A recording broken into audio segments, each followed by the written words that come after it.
for the city of St. Pete Beach. Today it is Thursday, June 13th, 2024. It is 4 p.m. Let's stand for the Pledge of Allegiance, please. I pledge allegiance to the flag of the United States of America and to the republic for which it stands, one nation, under God, indivisible, with liberty and justice for all. City Clerk, if you'll please do a roll call. Yes, Vice Mayor Lorenzen. Here. Commissioner Marriott. Here. Commissioner Phillips. Here. Commissioner Resnicki. Here. Mayor Petrola. Here. We have a quorum. Thank you. All right, who is up first? That would be me. All right. Thank you, Mayor. This is our first workshop to review the proposed fiscal year 25 budget. Just a couple of things before we get into it. You've got basically three stacks of information there with you. This one, the proposed budget summary, is a PowerPoint that I'll be taking us through today. It's, as it says, it's a summary of our entire budget. That'll give you all a good picture of where we are. These other two documents are really just for reference. This one, capital improvement plan, this shows actually a 5-year. We work on try to do a 5-year projection on different projects, and that's for reference. What you'll see when we start going through the PowerPoint, you'll see just the one column from here that's for the fiscal year 25. So we won't be going through page by page on this one today. The other one is by department line item detail. That gives you the detail of the summary that we'll be going through. If you have for example, if you get into one of the department summaries here, it'll just show you the total expenditures. If you really want to see every line item for that department, all the way down to office supplies, that's what this budget does. This takes you through all the way down to the line item details. So, we may have to refer to those today if there happens to be some questions, or as you study the budget, from now to the time it's adopted, that'll give you all the detail that probably that you don't want, but it'll give you all the detail information. So I think I'll go ahead and start with the PowerPoint presentation, if I can get it up on the screen. There we go.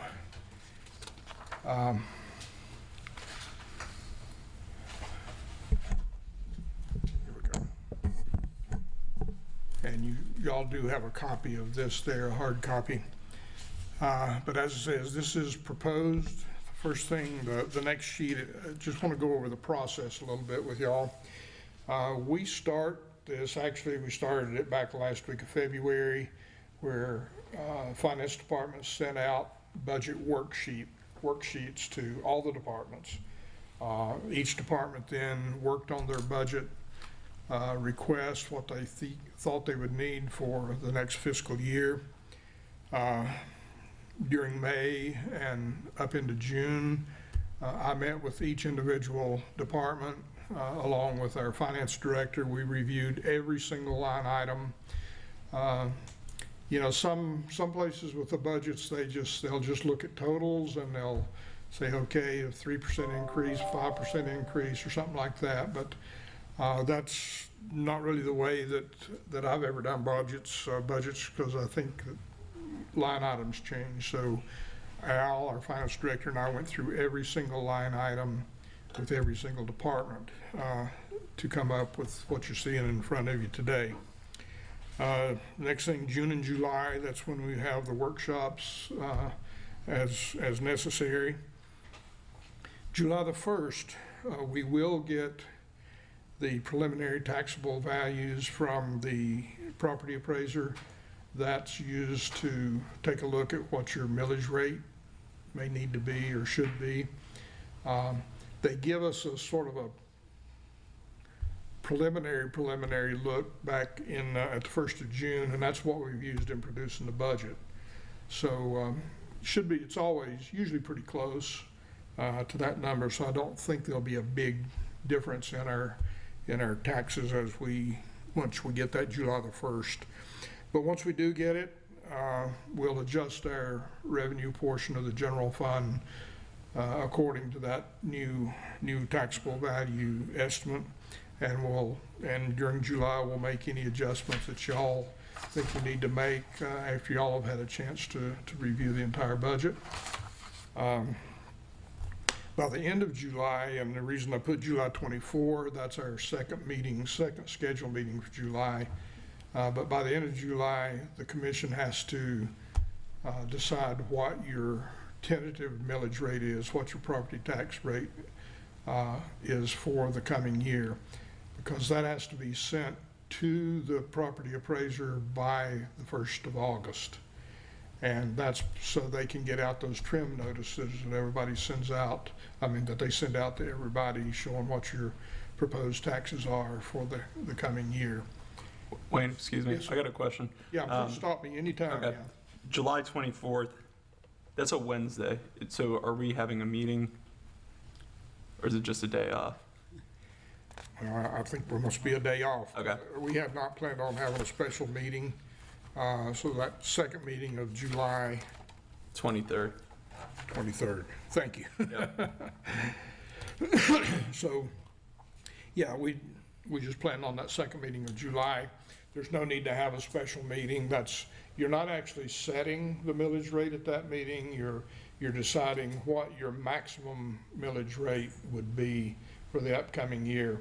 Once you get to the public hearings in September to actually adopt your millage, you can always go down, but you can't go up. Well, there is a way to go up, but it's it's a very hard process. So you always want to set that proposed millage at the end of July, what you think your maximum millage rate would be, or that you would want it to be. And like I said, in August, 1st of August is when we'll send that to the property assessor's office. They put that in the trim notices. We also have to decide when our public hearings will be. We'll have to be a couple of public hearings to adopt the millage rate, to adopt the budget, to adopt any proposed adjustments that you may want to do on any of our things like sewer rates or stormwater rates, things like that. Those dates will be advertised by the property assessor's office on that trim bill notice that everybody will get in the mail. And then in September is when our public hearings will be held for adoption. We have to adopt it by the end of September. Normally, we will have to set special meetings for that. We cannot conflict with the county or with the school board meetings when they're having their public hearings. So we cannot set our dates until we know when the school board and the county is going to have their meetings. So we'll just have to work with that as we go to get our dates set up. Wayne, a quick Yes, question on that as well. When do we typically find out when the school boards have their meetings? We'll know by the 1st of July. Okay. Or I'm sorry, by the end of July. End of July, okay. Yeah, they have to, same thing that they have to do is set theirs. Usually the school board and the county sets theirs a little bit earlier because they know the cities we have to come up with ours. So we'll probably know sometime in July what theirs are going to be.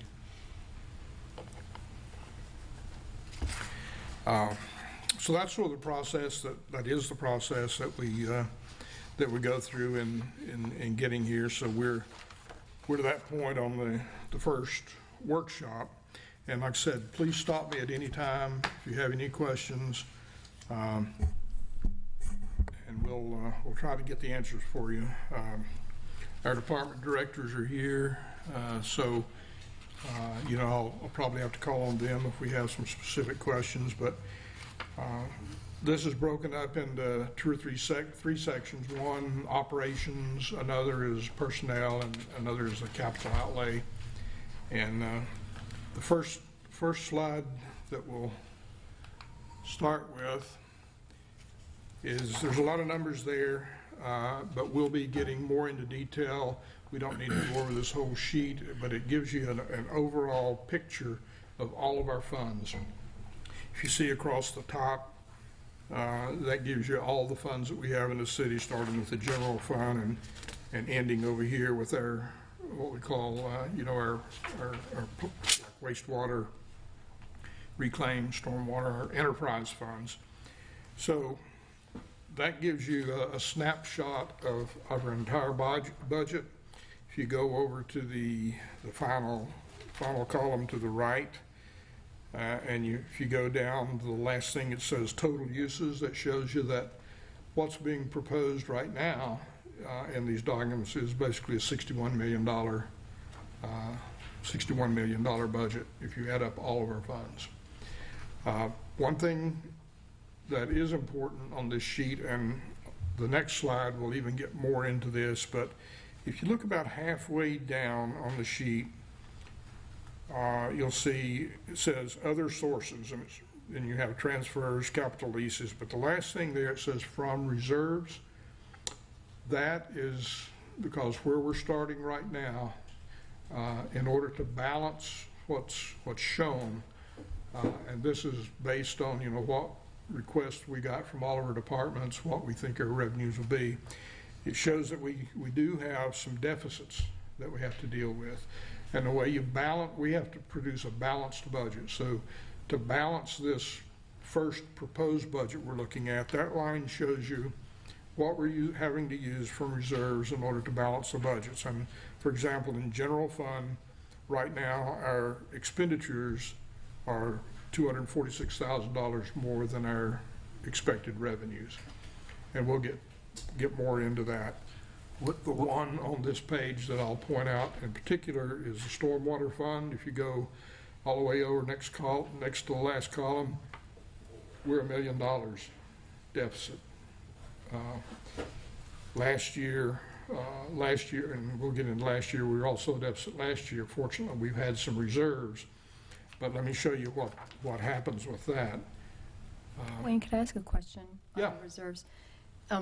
What is allowable when balancing the budget for a municipality in using reserves? Is there a limit? Because if I remember, I didn't know that we could use reserves to balance the budget. We can.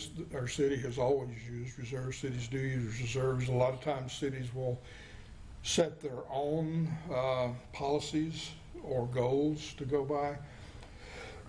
And our city has had some goals as far as what we want to keep in reserves.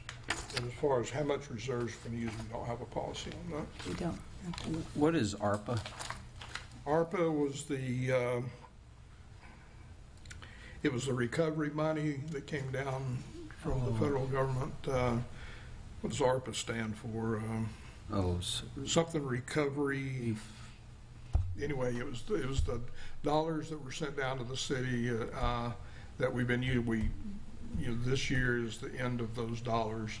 So, but it's that recovery money that all the cities received back a couple of years ago from the hurricanes. Thank you. This next slide gives you a little bit a picture of where we are with our reserves. And when I say reserves, if you look at our audited statements, it usually show it as unrestricted fund balances, basically our savings accounts in the various funds, and it shows you the impact of what our proposed budgets will be. You can see it, like the general fund, at the end of our fiscal year, 9/30/23, we had $16.5 million. As of 9/24, we're projecting at this point, obviously we're not there, but we're projecting based on our revenues and our budgets that we'll have about the same amount, a little bit more. And then with this proposed budget that you're in front of you at 9/30/25, it goes down, and the difference between those two numbers, the 16,671 and the 16,425, ties back into that previous slide. If you saw that previous slide, the 246,000 deficit, 246,000 deficit. So that's how that ties in.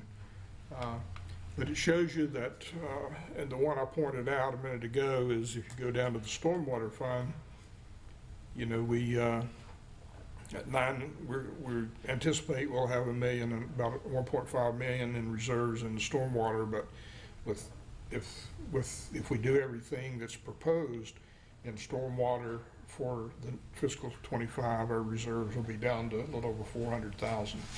So we just need to keep that in mind as we move forward.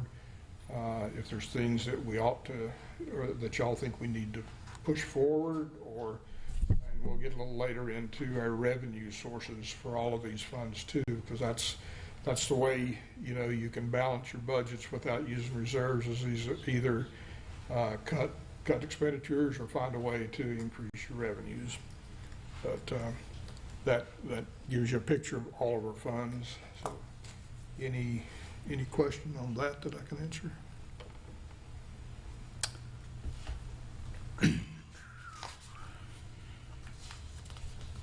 Next slide is really just more detail of what we've just talked about.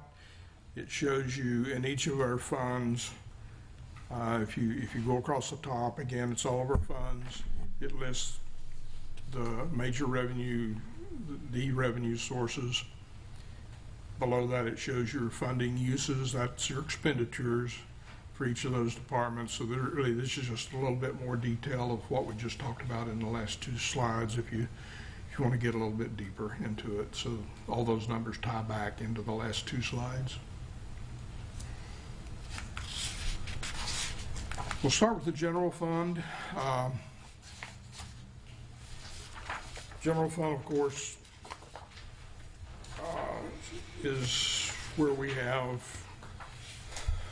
you know, a lot of. We will go through each of those departments here in a minute, but this shows you our revenue in general fund. It shows you going back to what those actual revenues were in 21, 22, what our 23 budget and 24 budgets were, and then what we're showing. It says 25 estimate, but that's 25 proposed in the current year budget. So you'll see that if you go down to total revenues, third line from the bottom, we're projecting that our revenues will be up, you know, from 31,800 up to 32,500 for next year. And like I said earlier, that's utilizing the very preliminary numbers from the property appraiser's office, but that number will not change very much.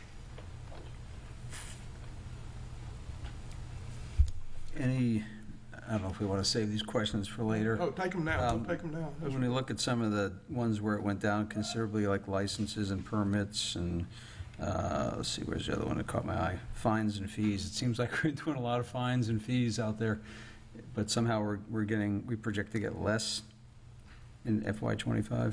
Yeah, when we get in there's again, when you get into the other packet that you have there in front of you, this one line item, and we'll get into some more of that in a minute, but it'll show you there may be a dozen different categories under there, and you know, under licenses and permits, off the top of my head, I can't tell you why that went down, but we can get into that and see.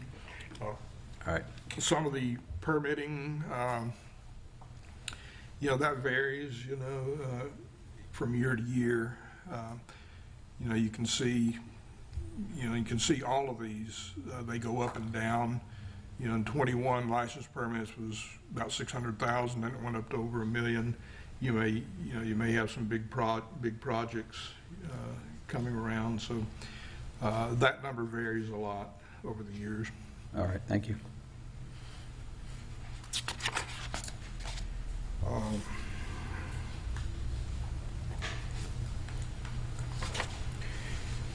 The next is the general fund expenditures.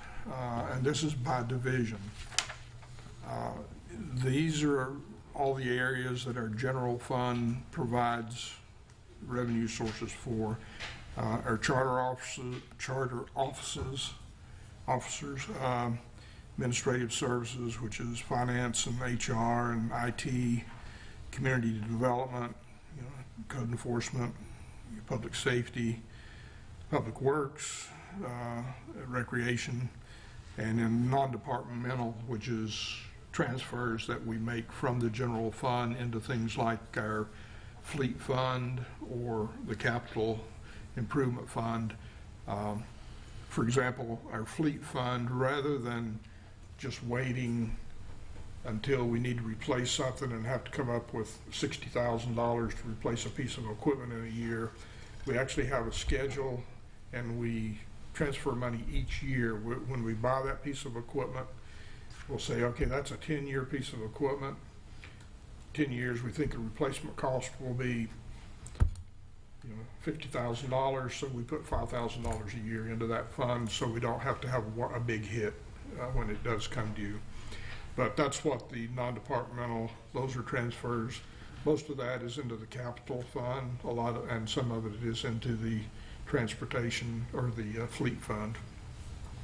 But again, on this sheet, you can see, comparison of what we've done, and I just have to commend all of our departments.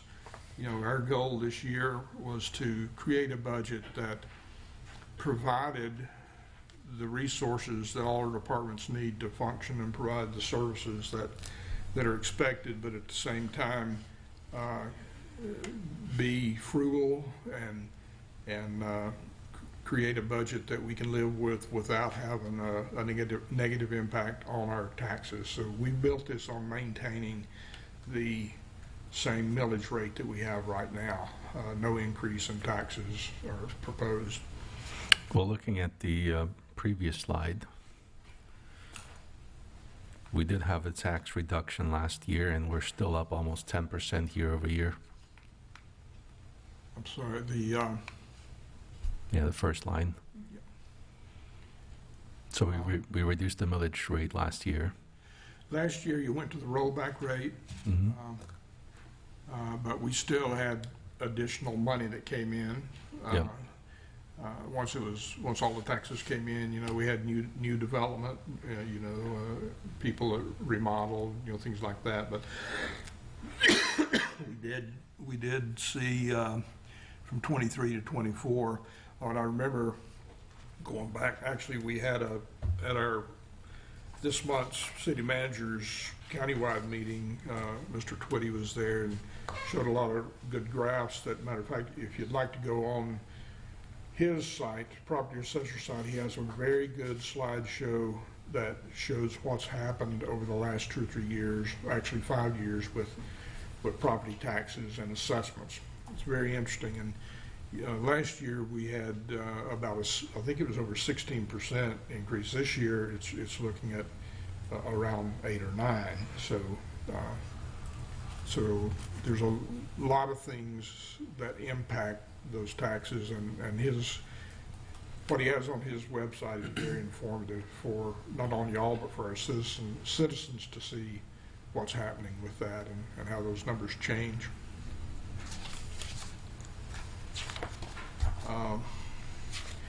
But the good thing, like I was saying, I have to really commend our departments. If you look down at the bottom, you can see that our proposed general fund budget for next year is actually a little bit less than this year. So we're holding the line on the general fund expenditures.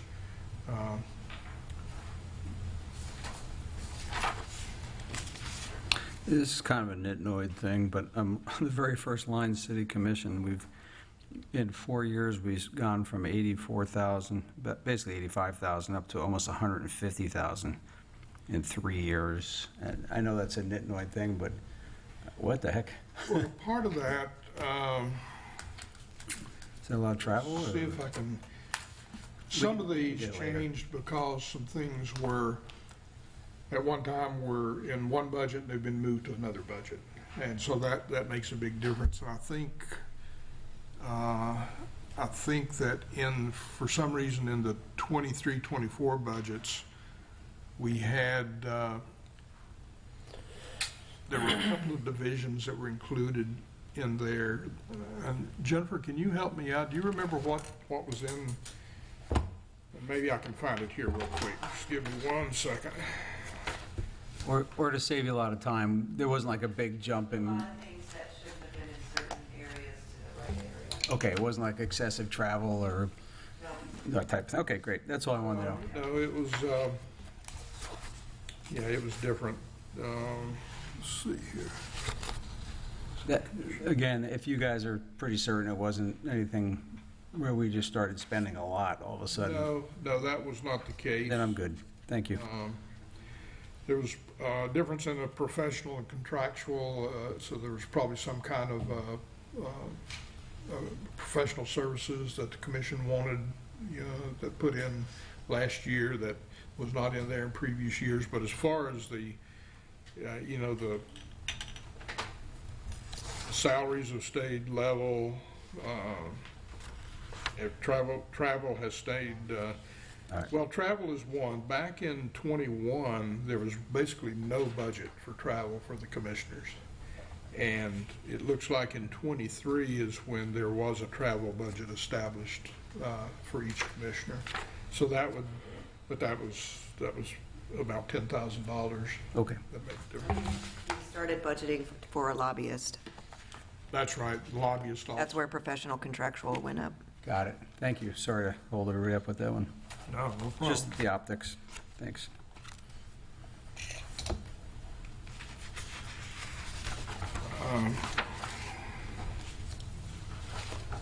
This just gives you a breakdown showing you in our general fund, in those same divisions that we just looked at, it gives you a snapshot of where the costs are.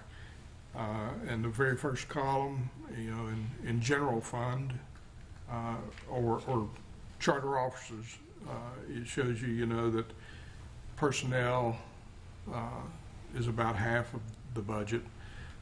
Community development is the same. You get into some of the other ones, it shows you that the operations are more. Fire department, is a good example. Fire department's basically people, so you'll see there, if you get over to the fire department line, pretty much all of their budget is in personnel, but that gives you a picture of, in the major categories of expenditures, it shows you how it lays out in each of our divisions in the general fund.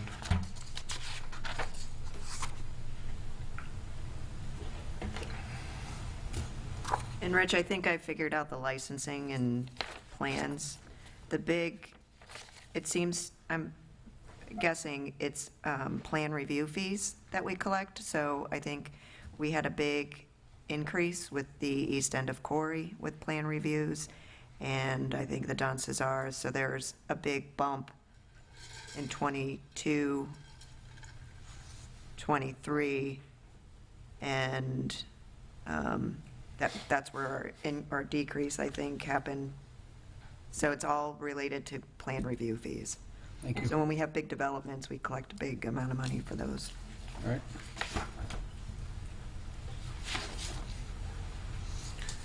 And then again, as you see, the very bottom right, that ties back to that deficit that I showed you in the beginning summary, because here are the total expenditures, and you go back to previous pages for the revenues, and it shows you, ties back into that deficit that we're currently showing in the budget.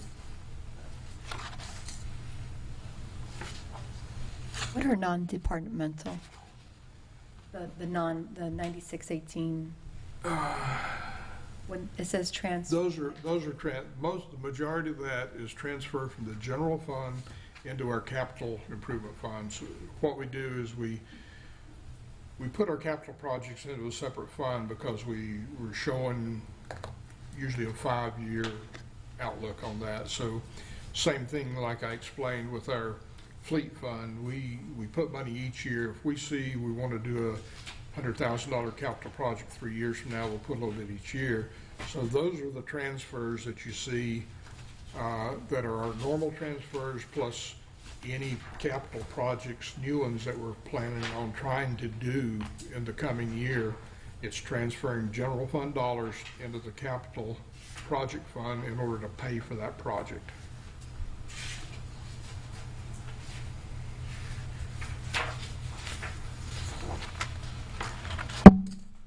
The next one is new positions that have been included in, that were requested by our departments and included. Finance department is requesting one additional person, which will be a financial analyst that will basically be doing all sorts of financial tasks, helping us throughout the year with accounting tasks, treasury tasks, basically a person that can be assigned to wherever we need them in the finance department. Fire department is our only department that does not have any type of administrative assistant, so they are requesting to have an administrative assistant added for the fire department. Parks and Recreation, this is a little, needs a little bit of explanation, and I'm not sure, there's a lot of things in our current year budget that we haven't been able to figure out actually what happened. If y'all recall, our finance director left last March, which is about the time we're getting into the budget. Sheila, our accountant, did a fantastic job in getting the commission through this process last year, but she was basically just making sure that we had money there, we had a budget there, and we met all the statutory requirements. And the previous administration made changes that were not documented really well, so it was hard for us to follow what happened. But in this particular situation, the Parks and Recreation director, which was Jennifer, was previous administration changed her title to COO, and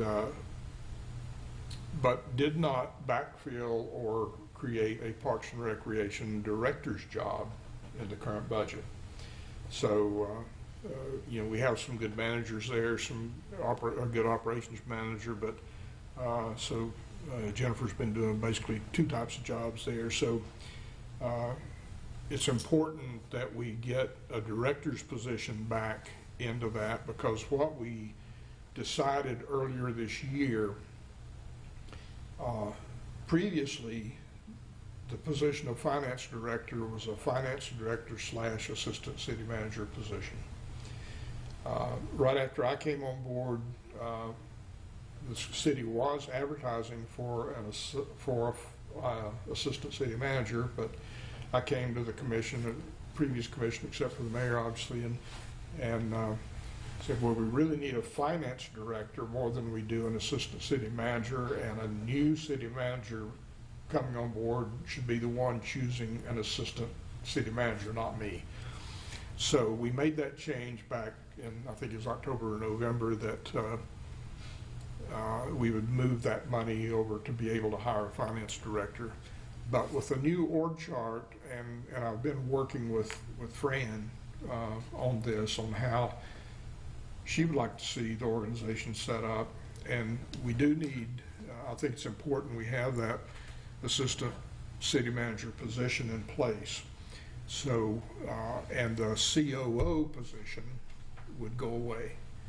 So we need to have a Parks and Recreation director. That's the only division, that we do not have a director position in. So under this org chart, there would be no COO, but there will be an assistant city manager, and there would be a Parks and Recreation director. So that's, I probably just made it more confusing, but that's why we're showing that position there. Wayne, in one of these packets, do we have an organizational chart of what it looks like now, so we could see? I can get that to you. It's sort of a funny story there. When I came on board, I asked that was one of the first week I was here, and I got 6 different charts. So, The one that you're using. yeah, but I will give you the one that we're using now, which is the one that Fran and I have been discussing and making sure that it was pretty close to what she thought how she would want things set up when she comes in, because every manager is a little different on who he wants to report, or he or she wants to report to who. So, but yes, I will, and that will be a part of your final budget document, but I can go ahead and send that to all of you now, so you can have that. In Public Works, there's actually 4 positions. The first one would really be something that could help not just Public Works. Matter of fact, it probably ought to be in a different division, but their Public Works is the one that recommended it. Currently, we share a GIS technician with Treasure Island, but our biggest shortfall with GIS is all of our utility lines, all of our utility equipment, where everything is, where everything's located. We don't have that. We have some maps that sort of tells us where things are, but we are really far behind when it comes to having adequate GIS information. And that could also, like I said, that could be something that could help other departments, like particularly planning, building department, if we could have someone that could really concentrate on getting all of our GIS up to date. The other thing that Mike and I have discussed on that was actually hiring that out. We've tried to do that before. We've done that, but we think it would probably be a lot better if we had our own in-house person, because things are changing quite a bit. Streets, maintenance worker request, and then 2 additional people in stormwater. As y'all know, one of the complaints we get is not maintaining storm drains, not maintaining a lot of our stormwater systems. So there's two positions requested there. And if you go to the next slide, it actually shows you what we have. That shows you, all the FTEs, positions for each area and what's being proposed. And then out there to the far right is the new positions, which is what we just went over in that last slide. But that shows you everybody we have. Currently we have 141.51. I don't know who the .51 is, but but we actually it comes out that way because we split people up into different divisions. Yeah. And then we show the additional, that would move us up to 148. Do you want us to talk about the good, the bad on these positions now, or is that something Absolutely. later? No, let's talk about everything as we go. All right, so this might be a question for Mike, I don't know, but for the street maintenance worker, would any of those involve pavement, fixing pavement, or is that a separate item of very expensive equipment? Mike, where is Mike? Oh, he's here somewhere. And I don't mean streets, I mean patches, all the holes and... Other than putting a cold patch into holes like down by the Hurricane Restaurant,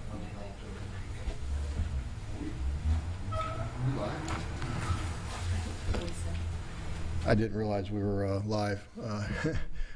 No, this would not really change the dynamic, but it will improve our service of being able to improve the shell alleys and put cold patch into delaminations and things of that nature, but the patching process that we have will remain the same. All right, because that equipment's just too expensive to do patches, asphalt patches. The asphalt patching machine that we would recommend is probably in the $85,000 range, and then the trailer for the equipment and the other things that go with it, plus another vehicle. So you're 150 in plus another body. So you're 2.25 in, 250,000 to go to bring it in house, and then we take a look at how much we expense on that. And I mean, it's a good conversation to have, but we've never done a full analysis on bringing in patching and going full up on that whole process.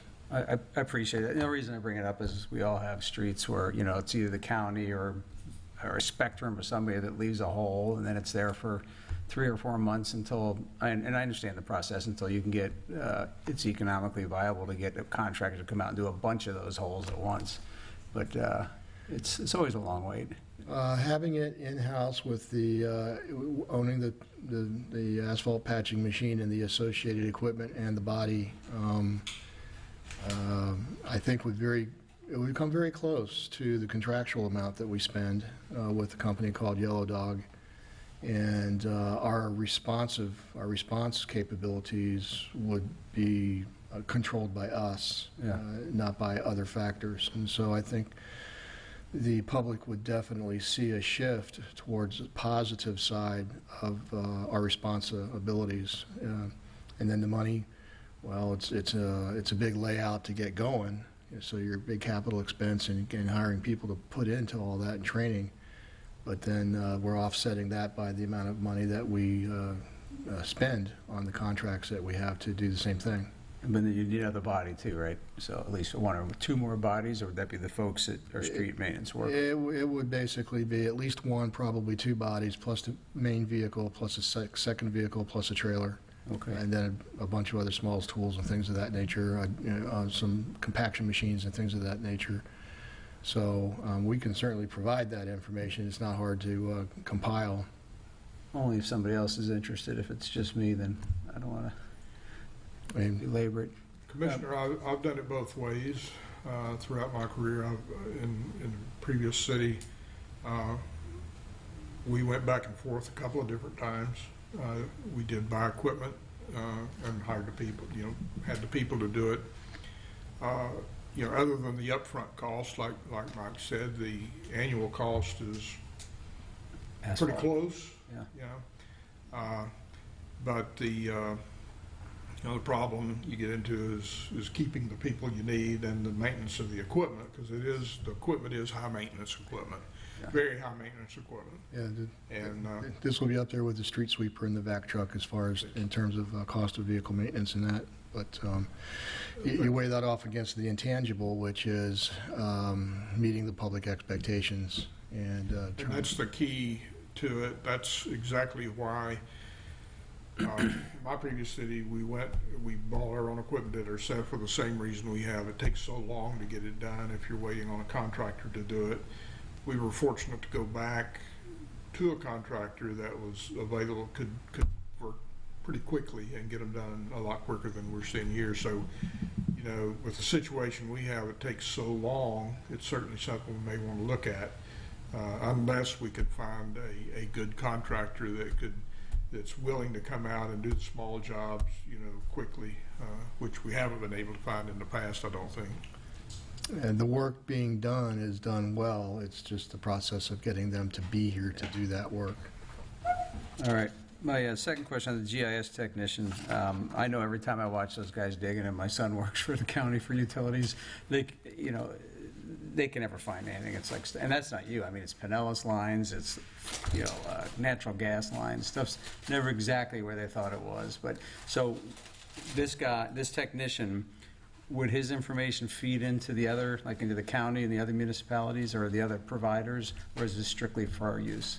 It would go both ways. Okay. We would both receive and send information. So there's a huge sharing community in GIS. Okay, thank you. I have a couple questions. Sure. Was there another year that there was another position shared with Treasure Island? And maybe Jennifer might remember, or somebody else. Was it the community? It was Michelle Gonzalez for transportation and GIS. We have a GIS guy who comes every Thursday, Friday here in this building currently that does We don't have GIS work. transportation anymore? That came to you all a few months ago where we amended the contract to take that position out and continued with the GIS, which I think is good for another couple years, that contract. And that's not a position that's needed or considered the transportation? That was a shared position. Isn't that right, Jennifer? The transportation was shared. She gave her time and we got GIS, yeah. Yeah, it was a combination of we were getting GIS, they were getting some transportation help. Okay. And how many current positions are still open for the city, and how long have they been open? Yeah, I don't have that. And the reason I ask is, it helps me understand, like in a whole year's time, let's say, there's been a filled position, either the impact, for operations, whether negatively or positively. So that's why I would like to know. Well, we always have open positions, there's no question about that, but I can get that information for you as far as what we have today, which will be different tomorrow, but we can get that snapshot in time of what we have open. Thank you.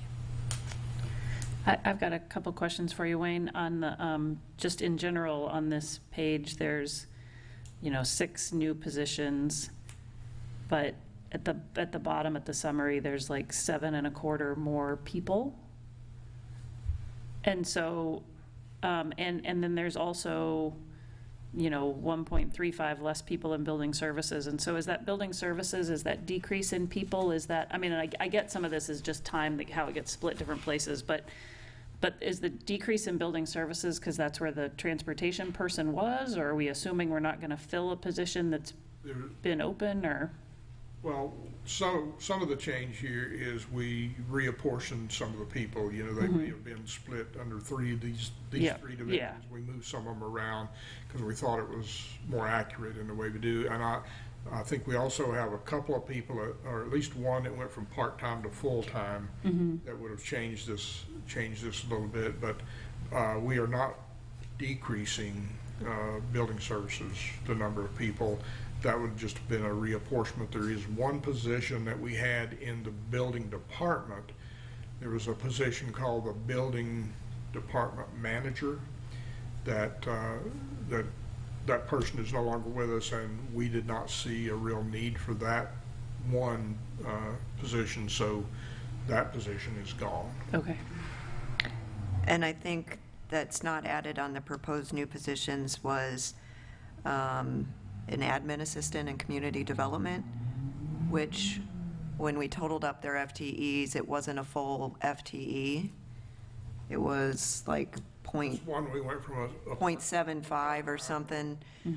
So it's to be able to manage code enforcement and the work that's coming in for that department. So yeah.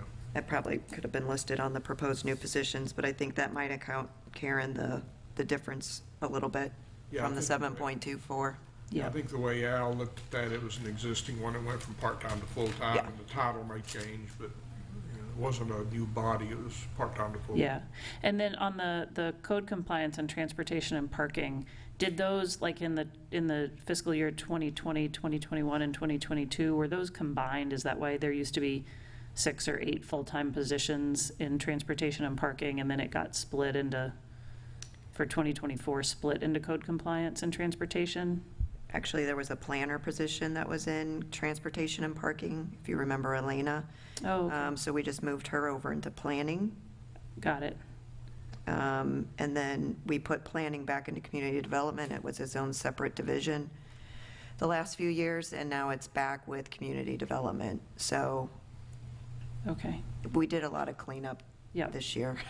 Okay. Yeah, we found a lot of people were in a lot of odd places on our charts. Yep. So we tried to clean up as much of those as we could this year.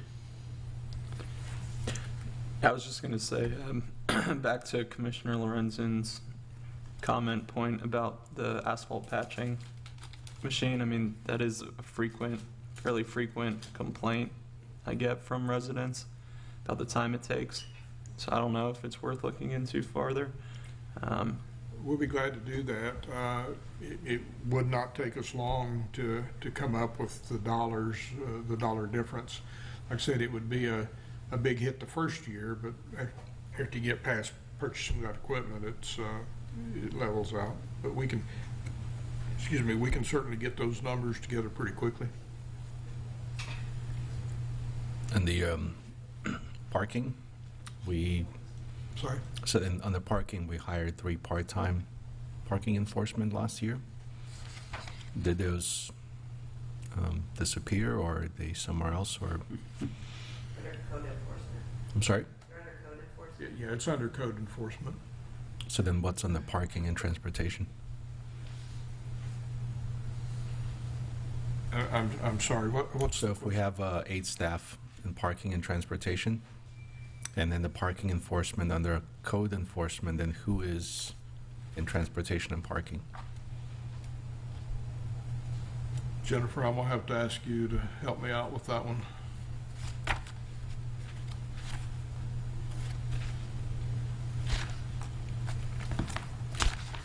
This one took me hours to get through. And then code enforcement, which department do they fall under? Community development.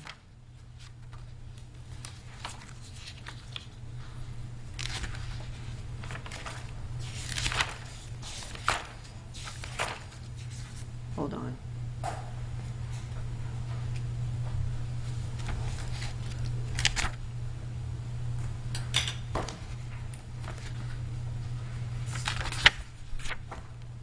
There it is. Okay. Code enforcement, Lewis, Stephen, Neil, Chuck, Michelle, an open position. Those are the part-time. And Patrick. No, Patrick's in building. Patty, who is out front here, was under transportation.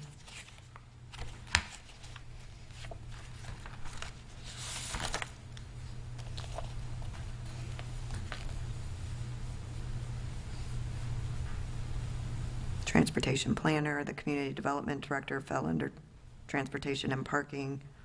That was Michelle. Okay, I mean, maybe that's something we can address with the new city manager as far as making sure that, I don't know, I guess, because I'm not finding community development on this departmental divisions over here either, so I have no idea where the code enforcement staff is. But anyway, that really wasn't my question. My question was, with the additional staff that you're proposing, every single one of these staff is an additional line item expense to the city. Not saying that they're not needed, I'm simply stating the fact that you add a position, you're increasing the budget for that department, and you're adding a position, with the exception of parking enforcement, which is in itself a revenue-generating position. I forget what the numbers were, but I think we worked at that last year, that for every full-time parking enforcement person, we were getting an additional $60,000 above the cost of their salary. And so my question is then, have we looked at making those 3 positions full-time permanent positions rather than part-time, 3 part-time positions? Because the other thing when it comes to quality of life for our residents is parking is still a nightmare. And we have, for example, in Paso Grow and in Don Cesar Place, right, where you have resident-only parking, where they're supposed to be issuing tickets every 2 hours. And I've never seen anybody get a second ticket.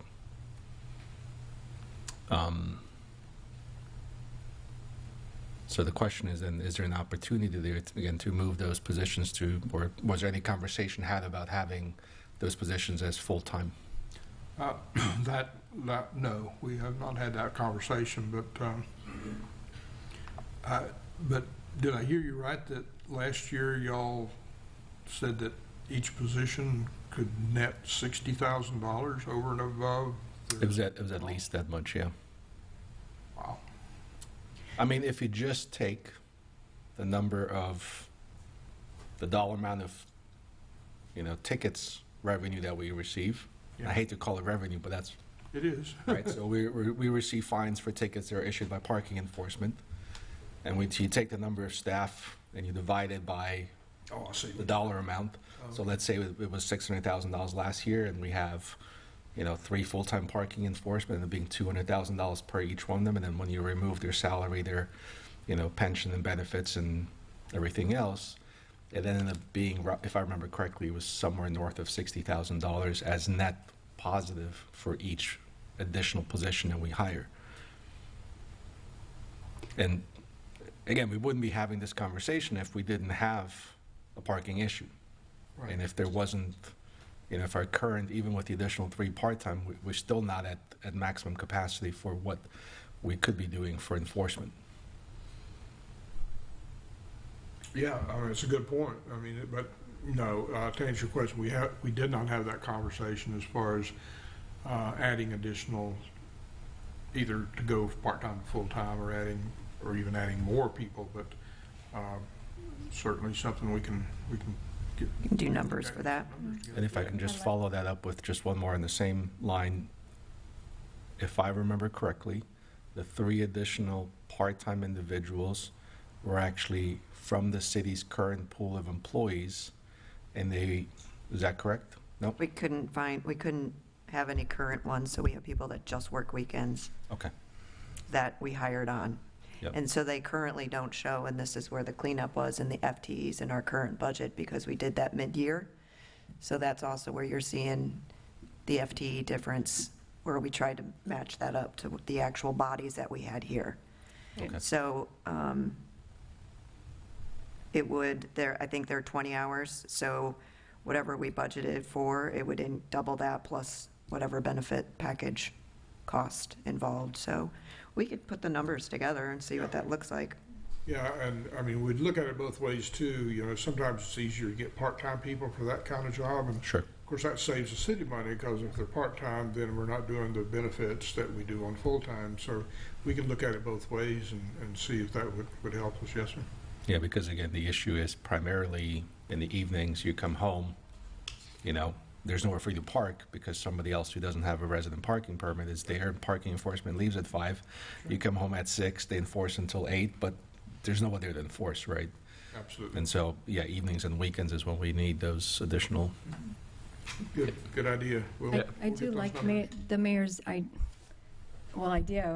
but it's actually something I think you all had talked about in the past, because I do remember in many of the commission meetings talking about adding the additional shifts, I think it was, right, to make sure we cover weekends, evenings, and I can't 100% say it was $60,000, but I do remember that conversation about what they generate, which is why I think you all went to that different shift or the adding of the 3, if I remember correctly, from last year.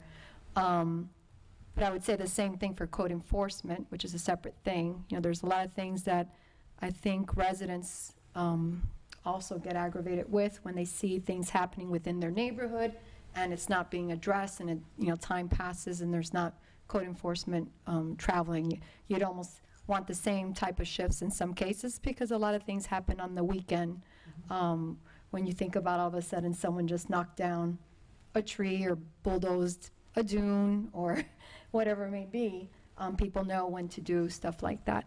I also do believe, for right now, to say it would generate money and maybe start it off as a shift or a part-time position, because obviously the more you have and the more tickets you give out, then eventually at some point it's going to even out, right? People are going to know that you can't park there, right? And so you won't be giving as many tickets. And I have seen the multiple tickets. I've seen cars have 3 or 4 tickets on their window, but the frustration is that it's not all the time. It kind of, someone calls, does a C-click fix, and says, hey, this is happening, then all of a sudden you get the layers of citations, and then the next weekend come and they're not there anymore. So it would be nice, I think, to have that, because it is a service, I think, maybe I could say we all hear from all the residents being frustrated about that, so, for both code enforcement and parking. We can take a look at that too, to see what hours we're not getting covered. The one thing, I was looking at the number of parking violations that we issued in the last 3 months compared to last year, and it's up considerably, so we are writing a whole lot more tickets than we used to. And with the code enforcement, a lot of times people they don't see things that are being done. Code enforcement a lot of times takes a long time. You issue you know, you issue a warning, you issue the code enforcement violation, they don't do anything, you issue a second notice, then it gets to the board, you know, so a lot of times, you know, you think, well, boy, that violation's been there forever, but it may be going through that process to get to that point. But we'll take a look at that along with the parking officers. I think those are both good points. I think we need to be a little bit careful on code enforcement, looking at it that way. I think that, you know, there've been a number of lawsuits around the country where cities get into trouble for using code enforcement as a revenue generating device. And that's generally frowned upon and looked very disfavorably on by the courts and many other people. And, you know, I think we need to remember that the point of code enforcement should be compliance, not fining people, you know, because, you know, that's, you know, I don't see anything to be gained by taking the oldest, lowest income people in town and and finding them repeatedly as an income generator to the city. And so I think parking and code enforcement fines need to be looked at as very different categories in that case. And just so you know, Commissioner Merritt, it's not that I'm saying that was ever discussed, that code enforcement was the money generator, but I'm talking about level of service that frustrates the residents. Sure. Right? That, you know, we have to see click fix everything. And that's the level of frustration, you know, that we don't see. It's not about generating money, it's about addressing things that are going on in the city. If you listen to any of the special magistrate hearings, I think, you know, she does a fairly well job of first offense, second offense, and then when just there's not, and, you know, yeah. I know we don't go with that hard fist that you got to pay full fine. So by any means, it's not about that. It's about providing the service that a lot of people are frustrated with. Who is responsible for beach enforcement ordinances on the beach? Well, Dogs, it's a litter. combination. We do have a beach, what's our position called?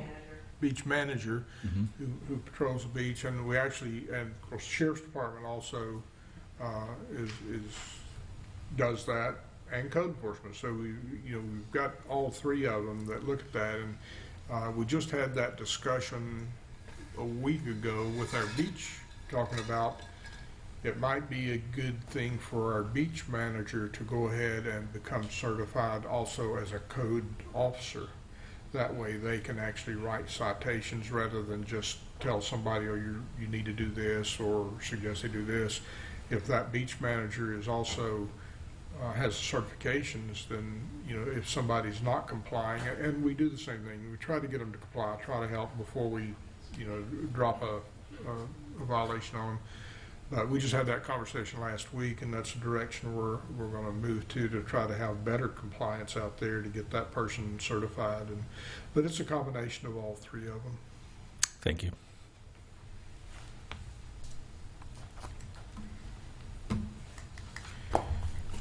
Okay. Next slide, we want to talk about the compensation. Now, you know, we had the the workshop, or we had the meeting when our consultant came and presented to y'all the compensation study that was done for the city. You know, I think that what they came up with for the pay plan is good. And when I say the pay plan, I'm talking about how they readjusted positions, got them into the right level, created the right salary ranges for those particular positions. I think we all agreed that they did a good job in getting it right. Of course, the biggest chore with any compensation plan is now how do you implement it. That's always, and there's lots and lots of different ways to implement pay plans. And I think I've probably been through all of them before, and none of them, you know, there's always complaints because, you know, some ways you implement help some of the employees more than other employees, but you try to find that medium there where, you know, it does the best for the majority of your employees, and it's also something that the city can afford. We built the budget based on that 50th percentile that was presented to y'all. What that means is out of the big group of 30 or 40 cities that they compared us to, we fall right in the middle of 50th percentile. Half of them have a little bit better pay, half of them have not as good a pay. So that's where we built this budget, is on the 50th percentile. So, you know, with this slide, I'm showing some different options on what the additional cost would be if you move. Just to give you some perspective, about between 80 and 85%, depending on which level you go to, somewhere between 80 and 85% of the cost is in the general fund. And then the rest of it is split between like our wastewater and stormwater and, you know, our other enterprise funds. So you can see what you have there. I personally feel we should be above the 50 percentile. It's difficult to recruit people in today's market. It's difficult to retain people. So I would like for y'all to consider doing something above the 50%. I think we can handle it in our budgets. You know, a couple of different ways it can be handled. General fund, like I said, about 85% of the cost. You know, the cost difference there is what, $140,000 if you go to the 55th, or you can see what the difference is. And like I said, about 80% would be in the general fund. And if you go back to that second or third slide, you know, we have good reserves in the general fund, and so that's just something to consider. The other thing that we are proposing, when we really got down deep into the plan, we looked at every single person and every single position that we have in the city, and we found at the 50th percentile there were several people that would get no adjustment. I think it was 28 people, I think, to 50th percentile. I think it was, and I've got the numbers here exactly, I might be one or two off, but it was around 28 people that got no adjustment under that pay plan. And I've been in that position before too. And then on the upper end, we found if you just implemented it with the percentages that were shown, that we had some people that got some pretty big adjustments, but most of those were higher salaried employees. So what we're proposing, it would be that we would implement the pay plan at whatever level y'all decide you want to be, 50, 55, 60, whatever you want to play, but we would implement that by position as was shown, but with a minimum 2% across the board. So that way everybody would get at least 2%. Other employees in there would get whatever that percentage increase was shown, and we would also put a cap on the upper end of a maximum annual increase of $7,000. That's under the 50 percentile. We would probably modify it a little bit if y'all wanted to go higher, but a maximum of $7,000 annualized. That gets all of our line item people, but it cuts off those 4, 5, 6 high-level salaries that just seem to be really out of whack if you just applied the percentages that the study showed. So, but that's where we are. We plan to bring this to y'all for approval at the next commission meeting for approval of the pay plan itself. But I think it'd be good to talk about it here today so we can see what it does to our budget, and I'll save you some time also at the next commission meeting. So that's what we have. Two quick ones. The firefighters thing, that's a done deal. We can't change anything. That's union. But the COLA, the 3.7% COLA, is that for the firefighters, or is that for all employees? That's other than fire, because we negotiate through the union for the fire every year. We have a wage opener every year. So that cost of living would be all employees except for the fire department. So is that a separate, I've never seen their paycheck other than the little huge one we get. So I don't think it has COLA. But on the standard employee paycheck, is there pay and then a COLA? Is it like the next line down, or is it embedded in the? No, it's an adjustment that we make October 1 each year, and that just changes their rate of Got it. pay. Okay, thank you.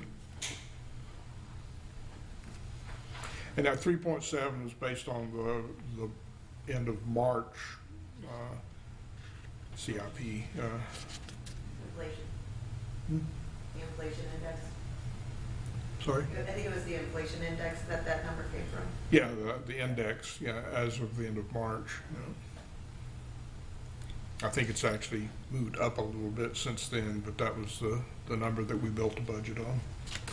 And our COLA in other years? Did 4 last year, did 4% last October 1. Okay.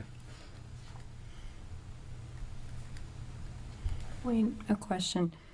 When I've done budgets with schools and we're trying to change, the structure, right? In order for me to, or have you all exercise this already, like, I want to go all the way to 70%, right? But to go to 70%, that means there has to be some organizational changes, right? In order, if we're trying not to raise or change the millage, right? Because where's the revenue sources going to come from? Is it not asking for more positions? Have you exercised, like, how do we improve the salary ranges for all the staff? Like, what are we all willing to do to get there? Yeah, I understand. Like I said, the budget that you have in front of you was based on what it would cost to be at the 50th percentile. If you went to the 55th, there's an extra $140,000. About 80% of that would be general fund, so 80% of what, 115,000 or something like that. That would, if we did nothing else, that would increase that general fund deficit by that $110,000, $115,000. So then when you look at your overall deficit, okay, what do? Do we cut some expenditures somewhere, cut positions, or do we find some other revenue source? Do you increase taxes?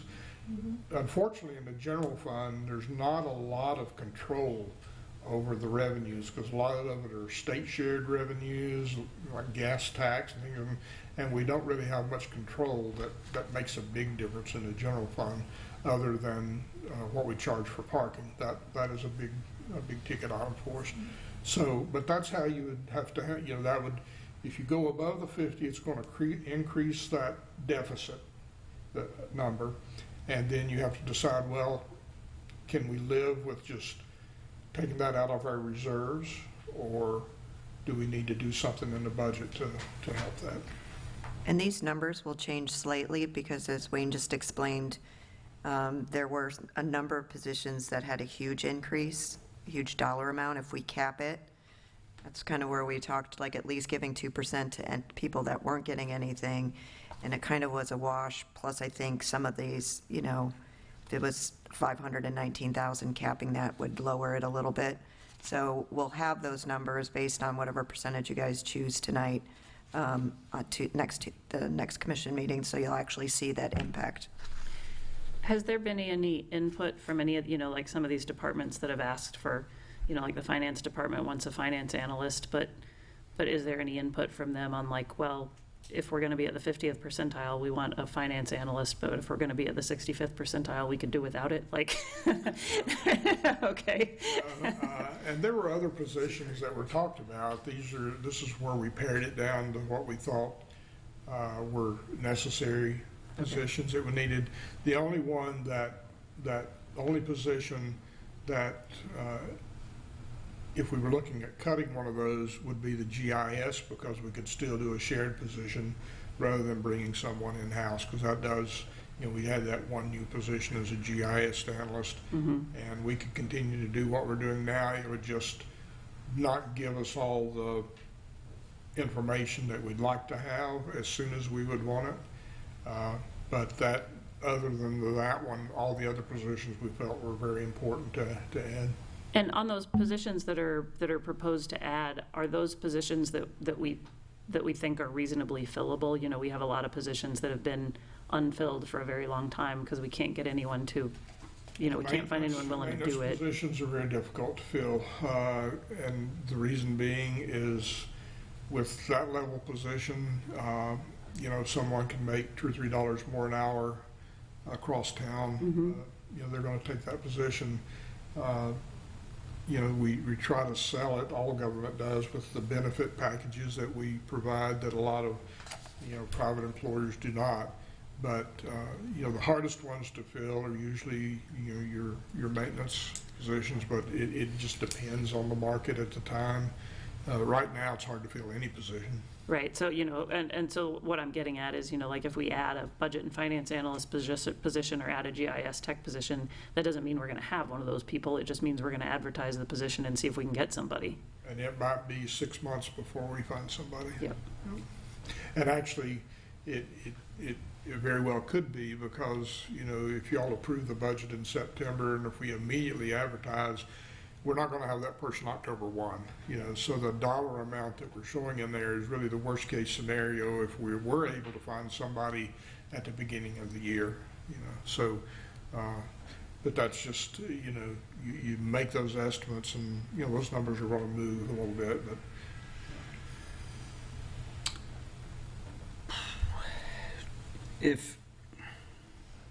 So I'm going back to the COLA. So what you're proposing is across the board 3.7 increase in COLA, and then across the board 2% increase in pay at a max of 7,000. And then if we jumped up to 60th, 65th percentile, then they're almost getting like a third raise. Well, it's not a third raise. It's a different.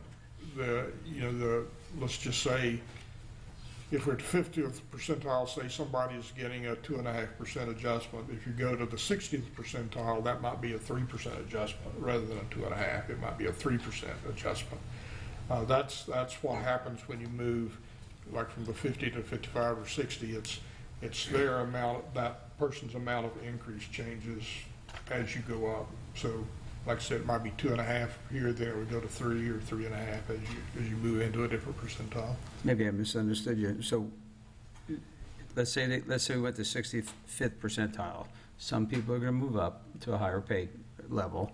They're also going to get an adjustment for the COLA. The 3.7. And then you're also going to get a 2, well, so 2% across the board would be on top of those three? No, let's just say at the 60th percentile, the study showed that somebody should get a 3% increase. Well, they don't get the 2 plus the 3, okay. So they're already above the 2. Gotcha. Yeah. But if somebody, it shows, well, they're only going to get 1.5, well, they're going to get 2 because their minimum is going to be 2. That's what okay. we're proposing. I got it. And just for anybody listening, I'm all favor pay raises. I have sons that are blue collar workers for the government, so I've seen and I've watched. He actually applied for a job here for about 10 seconds. And saw what he's going to get paid as opposed to the county. He's like, we will never. And this was a discussion. All of our city managers throughout the county and the county managers. We meet once a month. And our last meeting a couple of weeks ago, everybody was talking about this issue about compensation. And yeah. You know, everybody. We always bash the county.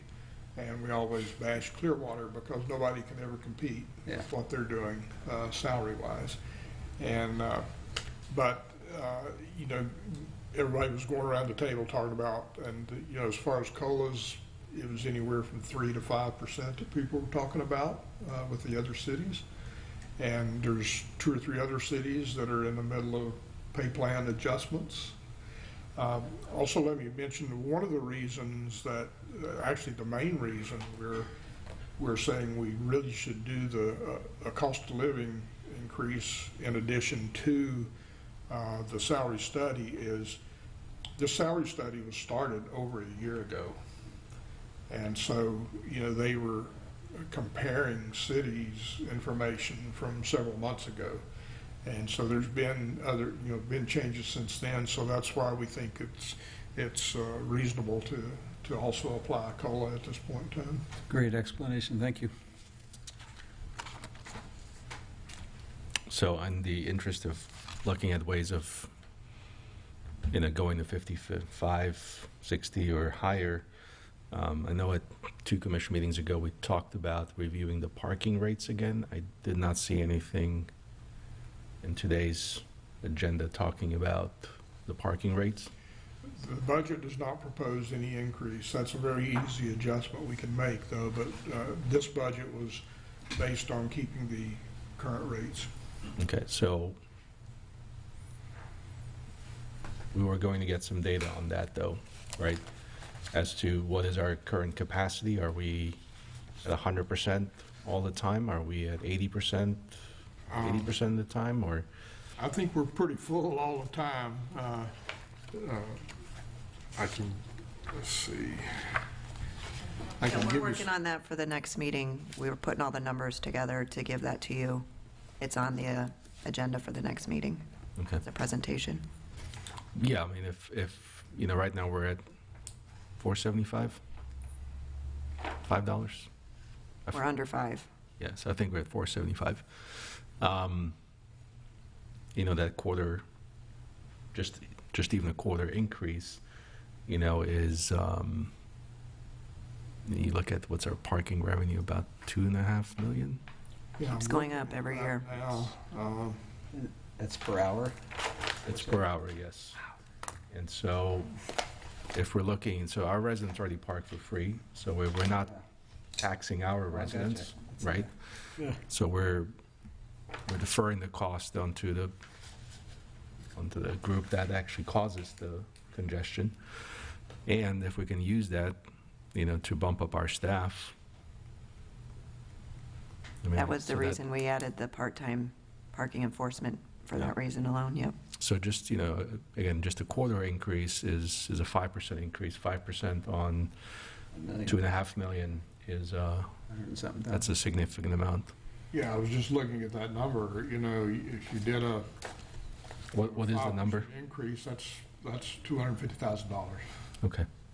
Which will then bring us, if we go back to the previous slide, that brings us to what level? 55?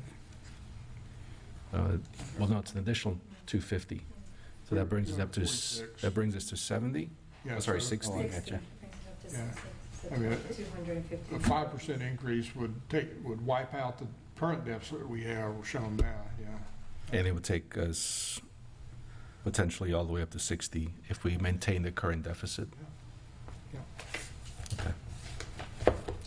And then why not look at all other fees? I mean, have we had any increases in other fees and things that we use? And I don't know what they generate. I'm thinking parks and recreation, shelters, community centers. I mean, I don't know how many, I don't know exactly without the information to know what you generate when you rent out facilities. Well, this packet that I have that shows line item, the very first page in there shows you your general fund revenues by line item. It's, like I said, a lot of those we don't have very much control over, but if you do things like the rental fees for our community center and things like that, it generates some money, but it's not a big number. Yeah. But when you collectively look at everything, the total number could increase, right? I'm going to say one is the one that generates the most, but if you do something on everything, impact fees. Well, the impact fees do not hit our Oh, that- general fund. Yeah, it's Okay. totally different. Yeah. But impact fees is something that we can increase. I believe the maximum is 25% per year by Florida statute with a one-time exemption of a 50% increase. Yeah, and we have to do a study that shows we can justify that the impact fee, that the need for the impact fee is there. So that's a whole different ballgame. But Well, when if you you look look at at the staff requests, pardon me. so when you look at the staff requests and you look at the budget for fire, emergency services, and police alone, I think just those three there alone, which are clearly part of the impact. The level of service. Well, yeah, but you have to look at what impact fees can be used for. I understand. You can't use them for personnel. I'm saying, like, just as a cursory glance. Sure. Right? I mean, there's I think it's something, again, worth looking at, Sure, sure. right? And then if we can, use that to improve our staff's, compensation. I mean, again, I know we can't move funds from one bucket to the other, but at the same time, I think that's something worth looking into. I agree. The impact fees need to be looked at pretty routinely because the needs of the city change, especially when you get into, your utilities and things like that. So, we do need to look at them. Can we use those funds, for example, for flooding, resiliency? What else can we use them for? Infrastructure? Infrastructure, for impact fees, Okay, so we just spent $14 million redoing all of Gulf Boulevard. We spent I'm just saying, this is money that we've spent, the city has spent, our taxpayers have spent, what we spent on their behalf. We're undergrounding Gulf Boulevard. We're not undergrounding the rest of the smaller streets off of Gulf Boulevard. We've got issues with, again, my question is, where can we spend that money, right? And then do we need to look at those fees and reassess them as necessary? I think we need to look at them. Impact fees are very restrictive, and if you don't use them in a certain period of time, you got to give them back. But you have to show. Yeah, that's not going to be the issue. You have to show. I think they call it a rational nexus of, okay, is this new development creating a need for whatever you want to spend that money for? And been a lot of lawsuits over that, but Mayor, you're right. We do need to look at them on a routine basis and make adjustments. When is the last time we made an adjustment, do you know? I don't know. That- And what, We had a study done a few years ago. But was there a change besides the study? okay, I don't, They added the park impact fees. That's correct. That's right, yeah. So but I know we looked at them when I was here before. I don't know if it's been done since then or not. I think y'all did it 2 or 3 years ago, but, yeah. I mean, that should be something that's on the annual review with the rest of the budget. I mean, Yeah. you would think so. Sure. Typically, I mean, typically people don't do it as a part of the budget because it doesn't really impact your operational type budgets, but it's something, and it's a whole lot of work in addition to the budget. So most people do it as a different task, rather than with your budget. But we do need to do it. Yeah, I'd like to see it in comparison to other cities as well. Yeah. What ours? And that's always something you do. Of course, it's good to know, but we may need an impact fee of $1,000 when somebody else only needs $200 because the needs are different. So it's you have to be careful when you're comparing what their impact fee is to somebody else's impact fee. Now it's easy to to compare things like parking or a facility rental, to see what the going rates are. But when it comes to impact fees, it can be totally different, because of what the needs are. So like with the parking, if we're talking about raising it 5% or more, when do we decide that? That'd be as a part of your budget. You do that as a part of your budget, or you could do it anytime, really. I mean, I think that's a good idea. I'm with that idea. I'm also kind of always hesitant. I think of the small guy that lives out in the middle of the county that drives here and wants to go to the beach with his family for 5 hours, and wow, now he's going to pay $30-40. But I am in favor of a raise, but I think along what Commissioner Phelps was saying, I'd love to see a comparison across at least 3 or 4 neighboring municipalities on what their parking fees are near the beach, just so we kind of know where we're at. I think you can just see that just by driving down Gulf Boulevard and look at the Dolphin, look at PCI, look at all the other hotels putting up signs every Saturday, Sunday. No, not $50. Yeah, I'm not asking for private, I'm strictly asking for municipalities. What are they No, paying? I'm simply saying that's your competition, right? Is you park at the county, Yeah. you park at ours, or you park at one of the hotels that are offering parking, which they shouldn't. Yeah. They're actually not allowed to. Yeah. But I'd like to see those numbers if we could, just Yeah. even if you can pick 2 or 3 of our neighbors. Absolutely. Thank you. I know over the years, it seems like it's always been a competition between the beach communities on who can charge the most, you know? Yeah. But we can get those numbers for you. Would you remind me what our parking ticket amount is? I don't know that. Depends on the, $90. For their parts, yeah. depends on where it is, 90. which That's for, violation it is. And Gotcha. and it's 2 or 4 hours, you get the next one, I think it's 2 hours. Jennifer, do you know, with the parking meters that we have, do we have the ability to set a variety of parking rates, or is it possible to, you know, because I think on, you know, spring break and summer and weekends and busy holiday weekends, I'm all for making the parking be really expensive, because we have more people coming here than we want to have here anyway, right, or than we have parking for.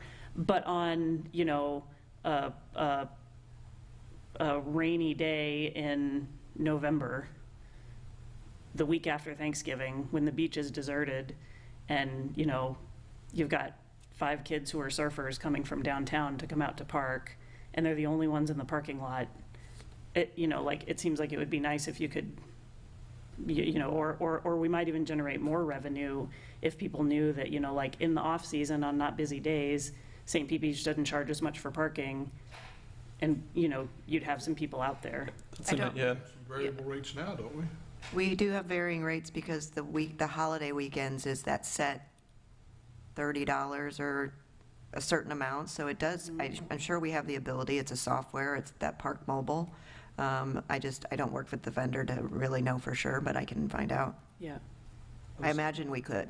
So there is a maximum amount now. In other words, so if somebody doesn't have to keep paying $5 or $4.75 every hour. Well, just recently, what we talked about 8th Avenue is if we wanted to limit it to 3 hours and you can't re-up. But I mean, right now for a regular beach parking, is there a maximum rate? Like, hey, you know, this is the highest you have to pay and you're good for the day? Was that what it was On just the holiday weekends, they passed that. And then, you know, The daily rate. the day rate, there's a day rate and there's the hourly rate. Right. And the day rate goes on the holiday weekends. Okay. So I believe there must be an ability to change that, Karen. I can find out for sure. Thanks. So, I think what I hear y'all saying is let's look at adjusting parking fees to try to handle what deficit we may be showing in general fund. Is that what I'm hearing? At least one location, yeah. I mean, yeah, at least it's one of the revenues, yeah. And what about the compensation? Do we want to see in doing that math, do we stay at the 50? Y'all want to go to the 60, or where do you want to be on that? My feeling is the 60 is where and I think our consultant was recommending 60, just at, you know, what he knows about other cities, but I think we definitely need to be above the 50, but the 55 or 60 I think would be reasonable. yeah, I think especially if we can tie that with, have some more data on parking for next time. And again, if they could provide data, you know, seasonally or by week or I have it by month. by month, are they able to go more detailed than that? Yeah, it's not my thing. Again, it's, I'm trying to get the stuff for that, yeah, we can find it, if I can. yeah, Projected revenue of raising it a quarter, of raising it 50 cents. Well, if we raised it 10%, I can go by percentages. Right. If we raised it 10%, it would give the city an extra $500,000. A 10% increase would be around $500,000 in revenue. As long as we don't have a hurricane.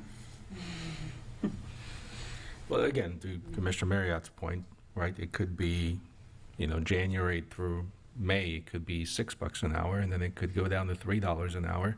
Yeah. You know, October, November, December, and then during the summer it's $5 because that's, again, but if we have that data, Jennifer, then that can allow us to make those adjustments. Yeah, that way we can see, you know, and, you know, I would almost bet that, you know, you could have those seasonal adjustments of, you know, lower rate, but you adjust the in season to where it would level out to where you'd still get that whatever percent increase you'd want. Yeah, and around the holidays, residents have families visiting, and might want to go to the beach and parks. If it's less around then, I think that's nice too. Okay. And we have differences in zones too, like the quarry parking that we have now, the business parking, is that different? The rate for there different? I thought there was a Parking lots. sign, Oh, no, that's the same rate. same rate, All the meters are the same. because that's not I mean, could you walk to the beach? Yeah, of course, but it's not, you would think that the people who are parking there are not walking to the beach, like not charged the same in all areas, is what I'm saying. I think it's all the same now, isn't it? All the meters are the same. People walk a long way to go to the beach. I mean, people, Right here. yeah, yeah. And we don't charge around here. So are you looking for a percentile nod from us? We'd like to get a direction on where y'all feel comfortable as 50, 55, 60. I'm comfortable with the revenue discussion we're talking about with the parking meters. Personally, I think the 60th looks like a good target. Is that I everybody agree, comfortable with that? And we can work our numbers based on that. And, okay, that's good. I think that's a good decision. Yeah, 60 is a good baseline to start from. Great. I'm going to use the restroom quickly. I don't know if you need to stop, but Yeah, you'll We can take a 10-minute Okay. recess. sure. I'm just going to go quick. But I was just going to say, is it possible to look at what a higher one is? Because you said earlier, we're already a year, right? A year from from where we thought. So like the number that we're seeing is a year off at least Well, and that's why we're proposing the 3.7s COLA. to help If we with were that. current numbers, we probably would not be proposing the COLA. Okay. I'm always about getting more, and then taking it away after, I guess. But it would be nice to know what we would need, or what can we do if we wanted to go higher. Like, could we have more than one option is what I'm saying. If we're saying 60, but can we see more than one option? Well, it would just, I think y'all need to tell us where you feel comfortable. Like a You base? need to look at it just from the compensation by itself. Where do y'all feel comfortable with us being in the marketplace? And then we can look at, okay, how are we going to pay for that? Instead of a 10% increase in parking fees, does it need to be 12%? Right. Or are there some other areas that we can increase to cover that? So I think you need to separate the two and just find, okay, where do you want to be in the marketplace in their compensation? Because if we look at, the last year or maybe more, right, we've had open positions. We've had a lot of turnaround. So if we don't start in the right spot, and I don't even know what right is at this point, so don't get me wrong, that's why I lean to the higher. We're obviously having an issue. And if, I would just like to know, if we were to go higher, what can we do? I've worked with some pretty nonprofit organizations, we don't have much, and we sit down and we figure out what we can do. Do we stagger hiring? Are some part-time, some not? We get very creative so that we make sure that our salary base is really, truly competitive so that you all could hire. If not, we'd be another year of revolving door, if we even get someone in. Sure. Well, let me put it this way. If we can find a way to cover the cost at whatever level y'all want to do it, there may be there'd be a combination of ways. It might be, an increase in, like we've talked about, the increase in the parking is a big one. But we could look at some other ones. We could also look at, maybe there's some other areas we can cut a few costs, So that's why I say it's the best to separate the two and say, okay, this is where we want to be in the market. To give you an example now, Clearwater, I think they went to the 70 or 75th percentile when they did their stay. On the other hand, Largo went to they stayed at 50 percentile. But were they already higher? Might have been 60, but they were already pretty high. That's why, Yeah. right? So, but they stayed in the market at the 60th percentile, though, or 50. So, different cities look at it different ways. It's a little harder, I think, for us to recruit because we are out here on an island, and most people have to commute. Most of our employees do not live out here. So, Right. so I think, at whatever percentile y'all feel comfortable with, we'll find some way to adjust the budget to cover that. You're talking about, you go from one to the next, and you're talking about, for general fund, for example, you're, $110,000 that we would have to find somewhere. Right.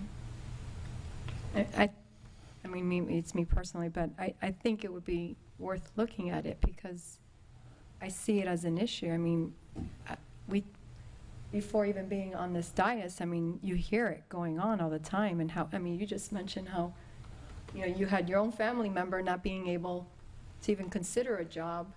I'm sure there's many. I know we have a lot of staff that come from other counties and are driving, and I'm sure they're looking to try to work closer. Nobody wants to drive the distance, and we, to give good service to the city, we need good people, and to get good people, you got to pay good people well, right? So that's just my perception. Yeah, I think it's obviously, when talking about hiring and retaining people, I think the pay is a big part of it. But, there's other factors too, culture and that type of thing. So, just to keep in mind. And our big deficit's code enforcement, right? Our big deficit is stormwater. Oh, is it really? Yeah. That's right. Code enforcement's a part of the general fund. Yeah. So, you saw that 246,000 deficit that's, I'm sorry, I meant people, trying to hire people. trying to hire people is. Building. Yeah, building. Building department is really where we have the biggest problem. We Good can't flavor, too. I hire, thought they were in there. you can't hire, you can't find inspectors. There you go. And that's why we're contracting that out, because you just can't find inspectors. Not to get too off topic with that, but that's a big complaint I get from residents. I mean, just from being in real estate, I heard that complaint before I was even involved in the city. I mean, what can we do? For inspections? That's why That department. That's why we've hired a company to do that, because we can't, I mean, it's not the money. They're just not out there, You can't find them because they're all working for these private companies because the flexibility of their hours, the flexibility of, just everything and the pay that they're getting for that. And it's not just us. All the cities have that same situation with building inspections. I mean, are there any cities that have found a solution, or it doesn't seem to be as big of a problem with, and other managers you've spoke to? Well, yeah, I mean, no, I don't know of any solutions that people have found, that other than there was one of the cities south of us, I don't remember which one it was, down Fort Myers maybe, that was been looking for a chief building official for a long time, and they finally found one, but paying them $180,000 a year. With all the benefits. Yeah, plus benefits. Yeah. Wayne, I think once you had mentioned to me that that there was some other city in the area had just contracted the building department services out with the county. That is an option, possibly an option. The county does do building services for, I don't know how many, but at least 2 or 3 of the cities. It's the county building department. I did have a conversation with the deputy county administrator. They said that's something that they would be willing to entertain if we wanted to talk to them about that. There's, I think, pluses and minuses to that. Now you're handing that off to the county instead of the city doing it, but that argument was usually when you had your own people, which we don't have because we're having to hire a outside company to do it. There is a loss in revenue if you do that. I've talked to 2 cities that do it now, and they said they did see a little bit of loss in revenue because of how it has to be structured with the county, and there's some pretty strict statutes on the fees you can charge in the building department and how they can be used, and And is that a loss in net revenue even after you take into consideration the expenses that you eliminate by not having your own building department? I mean, the net Yeah. was a loss. A loss, you know, yeah. So, but not a big one. Yeah. It's not a big one, but that might be a conversation for the future that the city might want to have is with the county to see if, So the only way we could suck some inspectors out of the private world is to match the pay they're getting for these companies plus a pretty hefty government benefits package. yeah, and a lot of times it's not just the pay or benefits, you know, they're very flexible with how they work and where they work, you know, and so it's, you know. So that'd have to be a lot of money. Okay. Well, I think when we had a discussion during the employment compensation study, one of the things that we looked at was getting an idea of what we're paying right now for the service. Do we have is that in the line items here? The line item for the service we're paying. What are we paying the companies who are providing us terrible service right now for our code enforcement, for our buildings and permits? For our building service contracts, about $500,000 a year. Right now. Okay, so we have 0 people right now at the city doing it? Correct. Okay.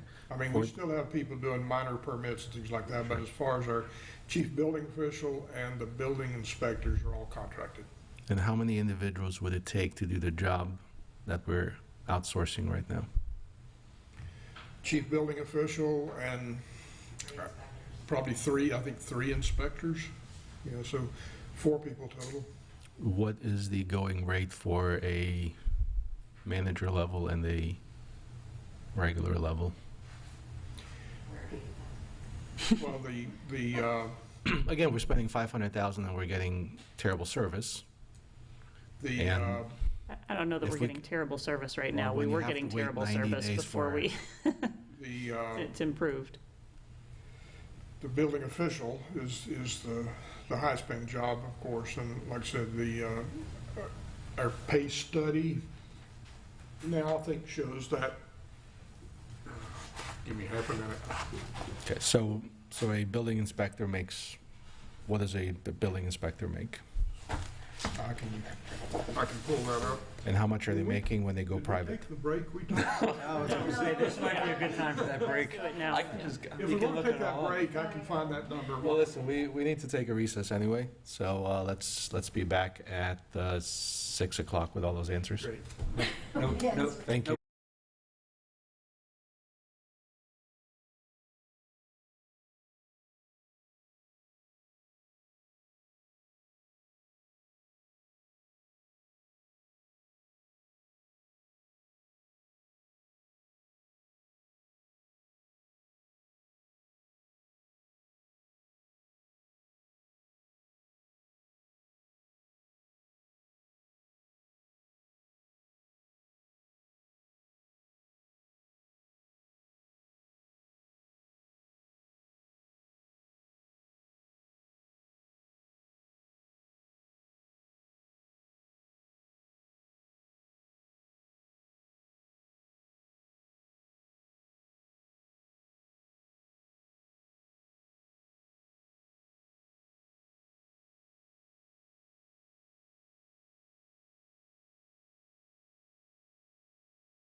think we were talking about the cost.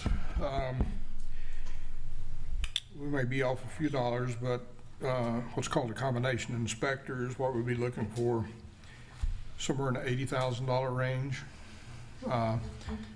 plus benefits. You figure another 30-35%. So let's So say 100,000 per. So 110,000 each, yeah, somewhere in that neighborhood. The inspector position, you're up in the, probably in the 130 to 150 range, I think, plus benefits. Is that the building official position? That goes up to 125 in our current pay plan. Yeah, 125 now, but if we adjust, we'd be up probably into the 150, or so plus another 30%, so 200,000, so. Okay, so if we add all those four up together, even at the highest range, that's still less than what we're paying now. It'd be pretty close. Oh, about what we're paying, yeah. 3 of them at 100, a little over 100, and 1 of them at 200. So, we're paying about 500 now for the service. So, but they would be our employees, and we would have better control. I mean, they would be our employees, and if one's out sick, we're not completely up the creek. It's true. Yeah, that's a plus with the service is if they've got somebody out sick, they pull somebody from somewhere else, to cover us. So I think we've always had contractors, but we just haven't had to use them like we're using them now. Yeah. Yeah, we've had a combination in the past of both our employees plus filling in the open ones with contract. And do you have any feeling from neighboring cities, like if we were paying $100,000 a year for inspectors, would we then be able to hire them, or would it still be the same? I think we would have a better chance. Yeah. What'd you say? I think we would have a better chance. I think the building official, if we were at a 65 percentile, I think the range would change. Keep in mind, the pay point study also changes sometimes their pay grade. Right. And if there is a position that is difficult to fill, like the inspector, we have the ability to upping it to a higher pay grade to get them in a better range that we can hire in at. So that's something we can do when we adopt this.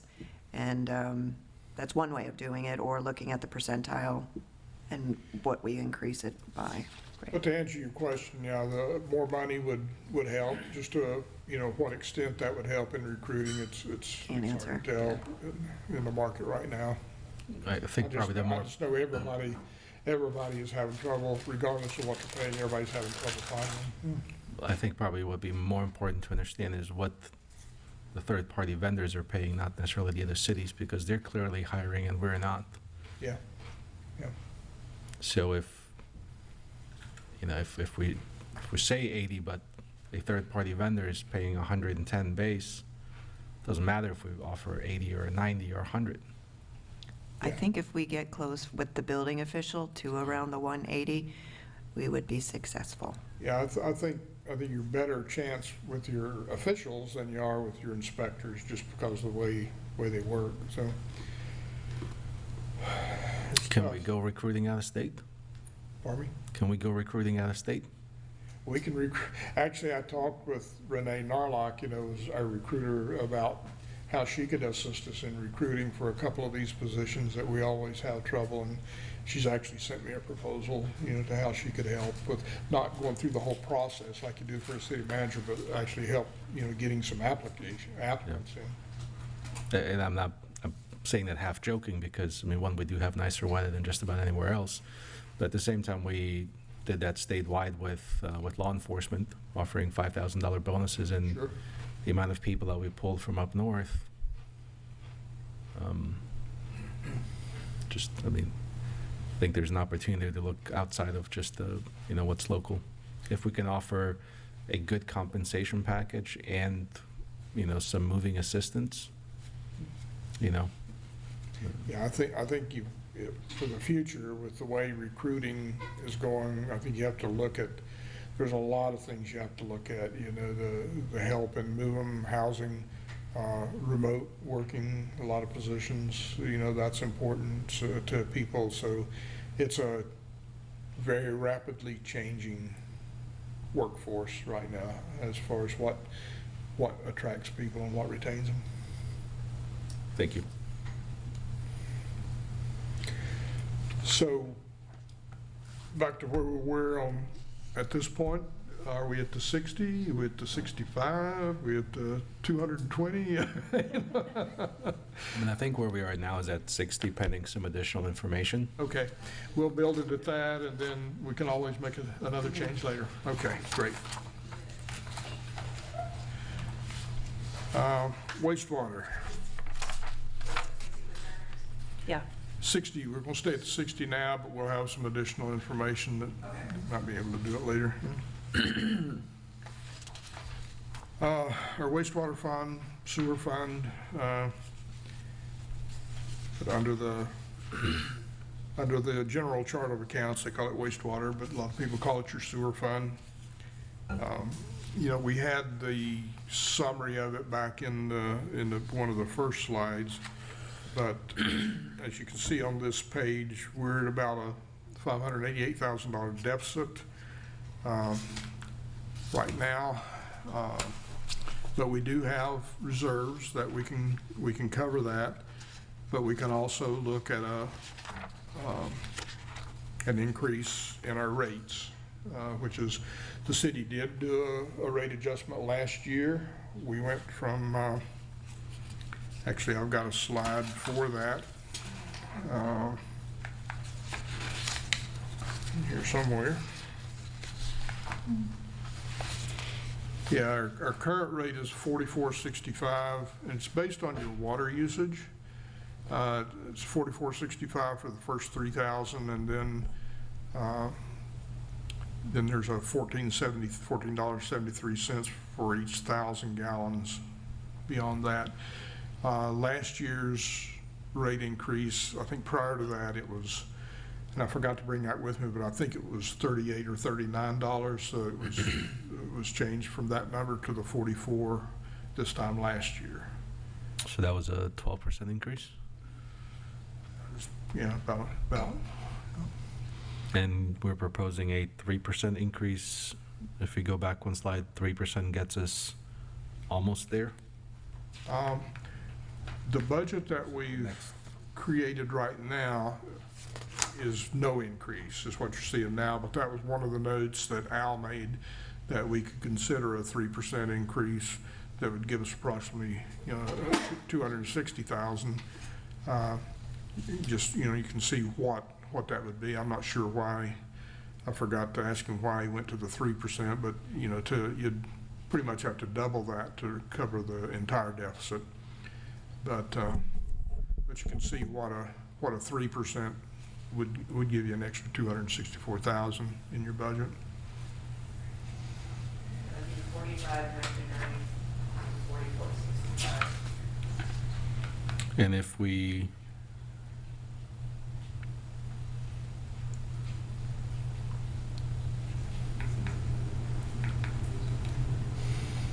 and that still leaves us a $70,000 deficit? Sorry, what was That that? still leaves us roughly a $70,000 deficit if we go 3%. Well, the 3% would only give you about $260,000, so that would still leave you a $300,000 deficit. Right now, we're at $588,000 deficit. But he said in that number one, we was on the sewer to be project. Sorry. So why do we have a deficit in the first place? Well, it's a combination of either not enough revenue or too much expense. It's what it boils down to when you're looking at, one good, well, no, I'm sorry, it's not the sewer. I'll wait till we get to stormwater. I had some good news on the stormwater, but. So if wastewater is a product of the volume that a building or a entity or a family uses, again, I'm just thinking it should balance out, right? If, Well, the biggest cost, or one of the biggest costs that we have in wastewater is what we have to pay City of St. Petersburg, because we send everything to that plant. no, that's what I'm saying, is like if we're being charged $1 million, then we should charge $1 million, right? We should charge So- $1 million plus whatever our other costs are. Yeah. Sure. Yeah, so And- yeah, you're exactly right, yeah, so, and I think that's what the city has done in the past, is, when St. Petersburg raised their rates, then we have a good justification for it. Our other costs stay pretty level. Right. And this $45 is per month? Per month, yeah, that's. My wife pays the bills at home, so I don't know what Yeah, the sewer charge is. It's a monthly charge, residential and commercial, so Right. you can, and like I said, the base rate, if you use no more than 3,000 gallons of water, then you're going to pay $44.65 a month. And then for every 1,000 above that, you pay an additional $14. Do we have the ability to increase the second part? Yeah, that's Only my the question. second part? So for example, again, a normal family will use, let's say, 3,000 gallons. Sure. I don't know what the number is. It just- And that's a very common way that cities do that, to try to, on the water bill side, of course, we don't have the water bill, that's the city, but that's a very common way that a lot of cities, they move that excess rate up a lot more to try to get people to conserve water. Right. But you could certainly do the same thing, and it would be somewhat of a water conservation effort, but it would also, the people that, a couple that only uses 3,000 or less, they wouldn't have an impact. But if you've got a high water user, a lot of people, then you do that rate increase in the excess. And that's, a lot of cities do that, yes, sir. So if we did something along those lines, and just for easy numbers, if we went to $20 for the excess per 1,000 gallons, I mean, what number will get us to a balanced budget for Okay. this? Yeah, I don't have that breakdown, but we can get that number. Yeah, Okay. And I don't know that that's a direct, like, I'm not sure you can do the math quite right like that, right? Because as soon as the bill goes up, that would encourage a lot of people to use less water, and then, I mean, I think there's a, It will a little bit, but if you look at the cities that do that, it's only a few really, really large users.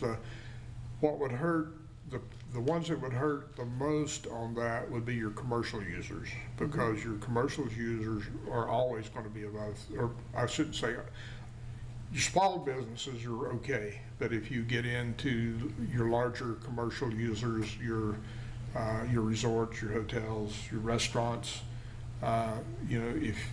they're always going to be in that excess number. So those are the ones that will really get impacted the most. If you just- I was just going to comment on that as well. You don't want to penalize large families. I just quick Google search.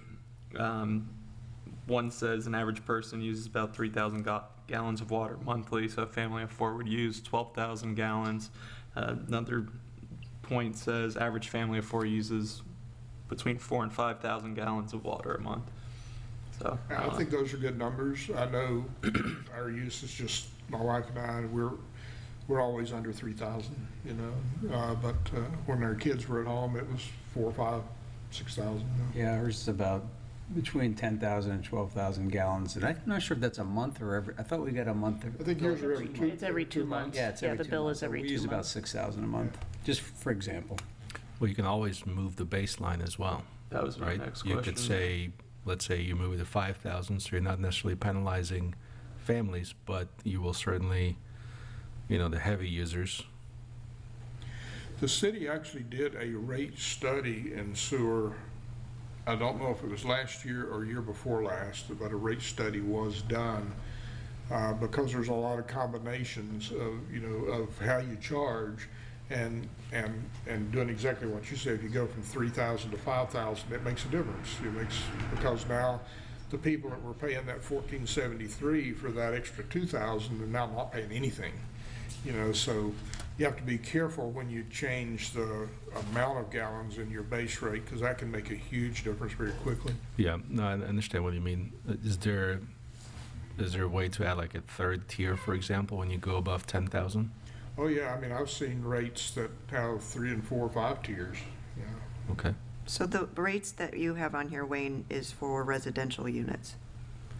Is there a different rate for commercial, do you know? It's the same rate. Okay.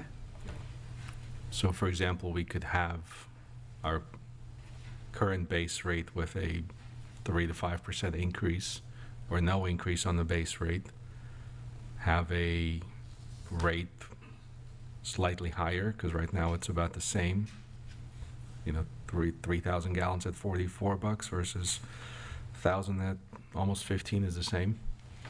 So we could bump up the second tier, you know, again, whatever the number is, $5, make it $20 even for every 1,000 up to 10,000, and then beyond that, you know, you can go to a different number, 17, 18. Yeah, yeah, you can. I think we have to be careful just picking numbers. I think we would want somebody to do actually a rate Yeah, study. I'm giving But examples. those are things that, Yeah. yeah, good ideas. Yeah, adding an additional tier maybe, or 2 tiers. Yeah. And then you can have, we can figure out what the numbers on those tiers are based on what our deficit and our budget is, and make those adjustments. Again, we're not looking for a revenue source here, we're just simply looking to cover our basic costs. And right now we're not, and so now we're subsidizing, the city's subsidizing, and most likely we're subsidizing the heavy users. Well, we're not really subsidizing it from anything. I mean, the wastewater fund stands on its own, but, you know, we've had some reserves that are dwindling, you know, is the problem. And you always want to keep some pretty good reserves, because you never know when you're going to have a major problem. And so that's the problem with continuing to use your reserves to balance your budget, because you're going to run out at some point. How depleted are the reserves? I'm sorry? How depleted are the reserves? Well, this current year, no, I'm sorry, I don't have the current year, but this, let me get, I've got that chart here somewhere. So wastewater, we've gone from $1 million in reserves to under 400,000, Yeah, based on a $600,000 deficit this year. yeah, yeah, if you go back to that slide, we went from 974 to right, what we're proposing would put us down to 386, and that's not near enough reserves to have in a Right. fund. So I think we definitely need to look at an immediate adjustment on that, Yeah, I agree. so that we maintain that $1 million reserve balance. Yeah, I would, you know, yeah, well, let us look at that, but I agree, you know, and that's why I didn't put a proposed increase, but I knew we'd want to talk about it, and but we need to do something, because we can't continue to use our reserves. We probably need to have, $2 or $3 million in reserves in that fund. And right now, we've got what's proposed, 300 and some thousand, you know, so, well, let us work on that. We'll work on that. Probably what we should do, because of the timing, would be, well, I don't know, let us think about that. We'll come up with a plan for that, but what I'm hearing is that we probably need to adjust those rates. Is that a And can we, Yeah, and I think the tier system is a good idea, because you don't want to penalize large families, but if it's working out a way where, you know, a small family essentially is paying one, you know, larger families may be paying a little bit more. Restaurant is kind of falls into a tier based on usage, and then a hotel falls into a tier based on usage. And Yeah, and that's what a study will do for us. Probably what we'll end up having to do is maybe do something interim and get the study done, and then a final adjustment, you know, but we'll work on a plan on that. And then Wayne, one quick question on the on the expenditure page for wastewater, it looks like on the capital outlay section, you know, that number has been going down, is, you know, because we had some big things that we did a few years ago. Is that, and the proposed for 2025 is about 1.8 million, you know, which is down significantly from the last 3 years. Is there kind of a, going forward, an estimated amount that, Yeah. that would be in that capital outlay? Yeah, the other, this packet that I gave to you. Okay, oh, that's the one that gives you the 5-year? Okay, Shows a 5-year look, and some of those out years have not been adjusted because we just didn't have the time to get to the out years because some of Yeah. those costs. So I would say all those are going to go up from what you see in those 5-year numbers. okay, You know, the big project we have coming at us is the pump station 1, but, you know, y'all approved that, and that's in this year's budget. So that's what, you don't see that in next year's budget because we're handling that. So, but that'll give you a good idea if you look at that other chart. and then also there's the debt servicing numbers, and is that's recent debt, right? That's from just a few years ago, it looks like, because, you know, for, Yeah, I think the latest, we had a loan back in 2019. If you look at the bottom of, I'm not sure, let me get over to that. oh, yeah, okay, yeah, I see. It's page 15. Yeah, if you look at the bottom of that, you can see the various ones, 2003 loans, 2005, and then the latest one was 2019. And do we know, like, on those 2005 loans, how far away they are from, We do, but I don't. but you don't, yeah, don't- yeah, I we know. don't know. Yeah, somebody knows, yeah, okay, Yeah. all right. Okay,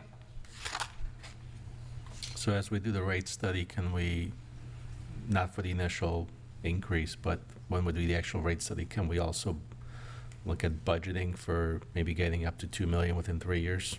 Yeah, we could. So that we have, again, it's not a big one-time expense, but rather Yeah, pulling out over a couple of years? That's the way to do it, yes, sir.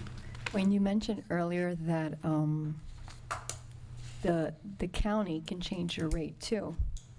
When do they change it? How often do they change it? Because we change our rate and they change it and make it more expensive, then we're back to where we were. Yeah, you don't know when they're going to change their rate. You know, they typically give us several months' notice if they're going to change it, but, you know, I haven't received a notice of a change right now, but it could change. They could get into their budget, which they're doing now, and they say, well, we're going to change our rate, you know, but we should know, you know, real soon if there's going to be any change there. They usually have their budget, I mean, it's almost simultaneous, They're right? going through their workshops right So we now. could all be thinking, okay, and then, okay, that's a wash. The county had 3 day-long workshops last week. So, yeah, so we just have to keep an eye on that, you know, and, well, I think we got good direction on that, I think, on what we need to look at.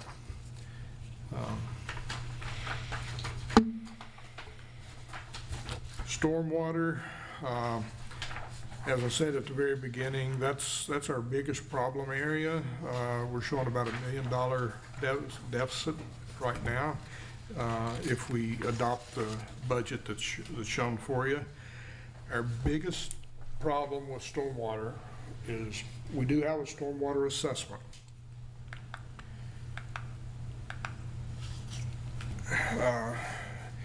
Tier 1 is $64, and that's a year. That's on your tax bill every year.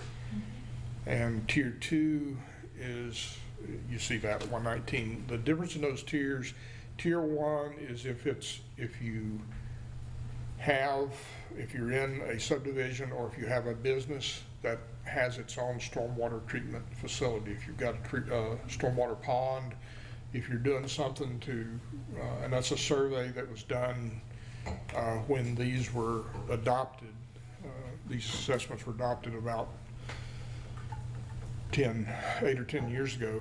And so that's looked at every year. There's an assessment roll that has to be produced every year, and we have to send it to the tax assessor's office. And the tier 1 is if they have stormwater treatment on site. Tier 2 is if you do not, if your stormwater just runs into the street and the city has to take care of it. That's the difference in the tiers. So you can see that, you know, it's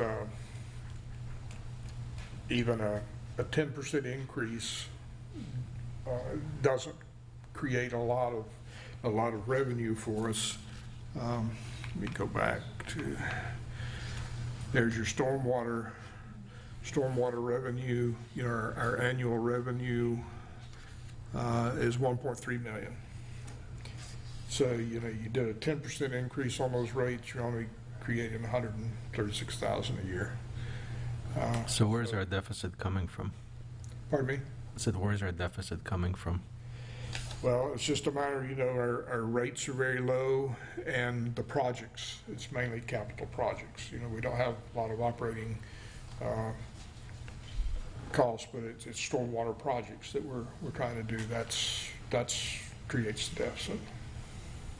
And we'll get into the capital projects here in a little bit, but that's, you can see, let's see.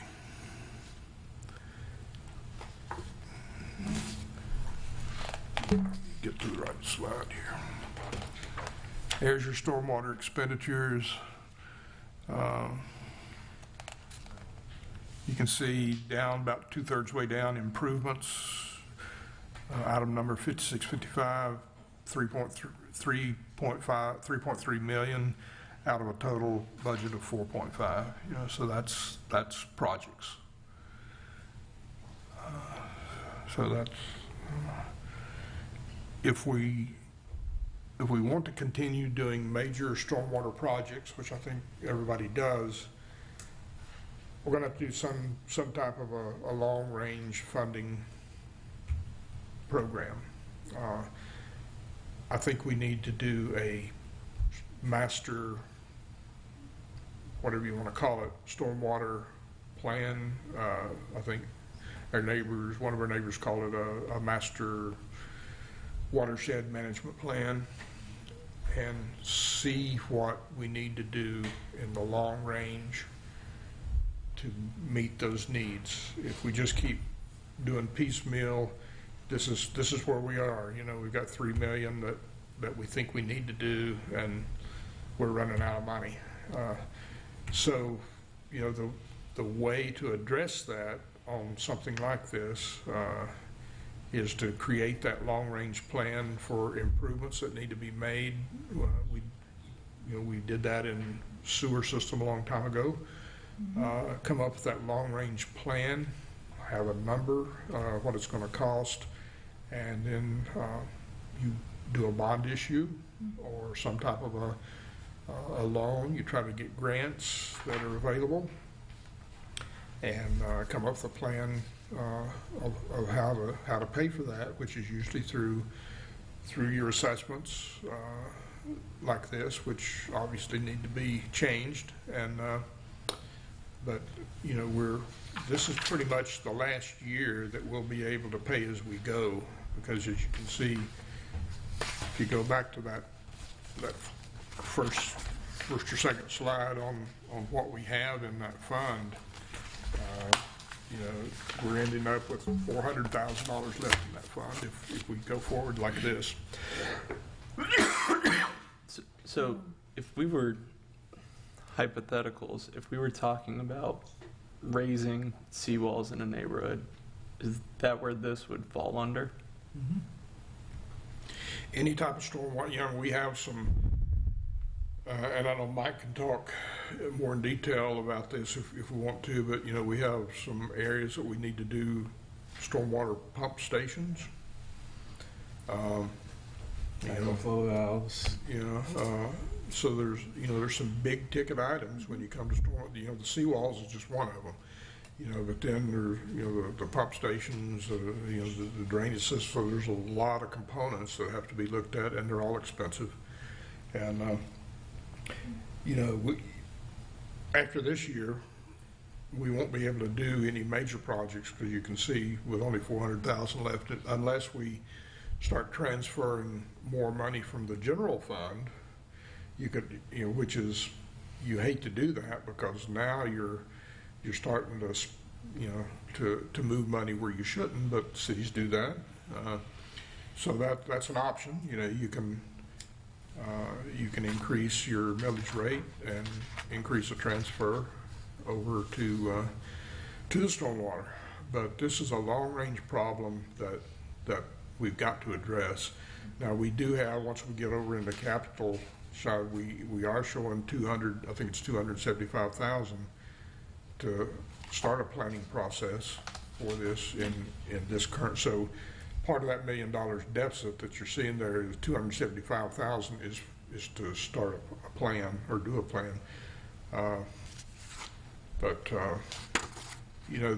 You can do citywide projects that with a bond issue, you'd cover that through various means as far as paying it. If you have specific neighborhood problems, you can do special assessments just for that neighborhood that has the benefit of whatever you're doing. You take one, if you want to do all the seawalls in this one particular neighborhood, you can go out and have a loan or a bond issue, depending on the amounts. The city does it, the city engineers it, the city builds it, and the city assesses all those property owners enough to every year you're going to have the money you need to pay off that bond issue. Let me interrupt you on that. So what would be the process of that? I mean, well, would it be a vote by the residents in the neighborhood, or? You talk about for an assessment? Yes. Oh. Yeah. For the project. You'd have, of course, obviously come up with the project, come up with the cost. You'd obviously have public hearings on the assessment, but it would be a city commission decision, after, there's a lot of notices, legal notices you've got to send out, and advertising and mail outs. There's a lot of process to it, but it boils down to the five of y'all then would approve a special assessment, for that neighborhood or for an area of the city that benefited, or a citywide assessment if it was something citywide, so but that's something that your master plan would address, I'm glad you're bringing it up, Wayne, because, I know I spoke with you, and we kind of, like, what can we do? The commission, we talked about bringing something to the planning board, right? The planning board being in charge of resiliency, and I know you brought up another name for it that our neighboring city is using. Watershed management Watershed plan. resiliency, whatever we want to call it. Also doing the living shoreline, within the neighborhood, and working with Ecosphere, which is just one company. There's a lot of companies out there, and the city has worked. I don't know if Tom was in Ecosphere or not. He was in Ecosphere and has worked with the city before, but they also helped and developed that plan to our neighboring city. But the importance of it is that it puts you at a higher rate when you do apply for grants, statewide grants. If you have a current plan, then they see the city differently than one that does not have a plan.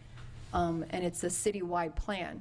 And if we had this plan, then that would help and give direction to the planning board as to where we're going to go. It's kind of like our comprehensive plan, right? How we plan for the city by priority in all the neighborhoods. So I'm all for, if that is something you'll show us later, that is a plan to budget. You could hire contractually someone to come and make the plan for the city, comprehensive plan, right, for the city, that helps address, so that we could be prepared not to be going into debt, right, further debt, or using our reserves when we really should be looking for money elsewhere also. So I think it's a good idea. Exactly, and that's why we're showing some money in there, because I think, before you get to this point next year, you need to have a plan.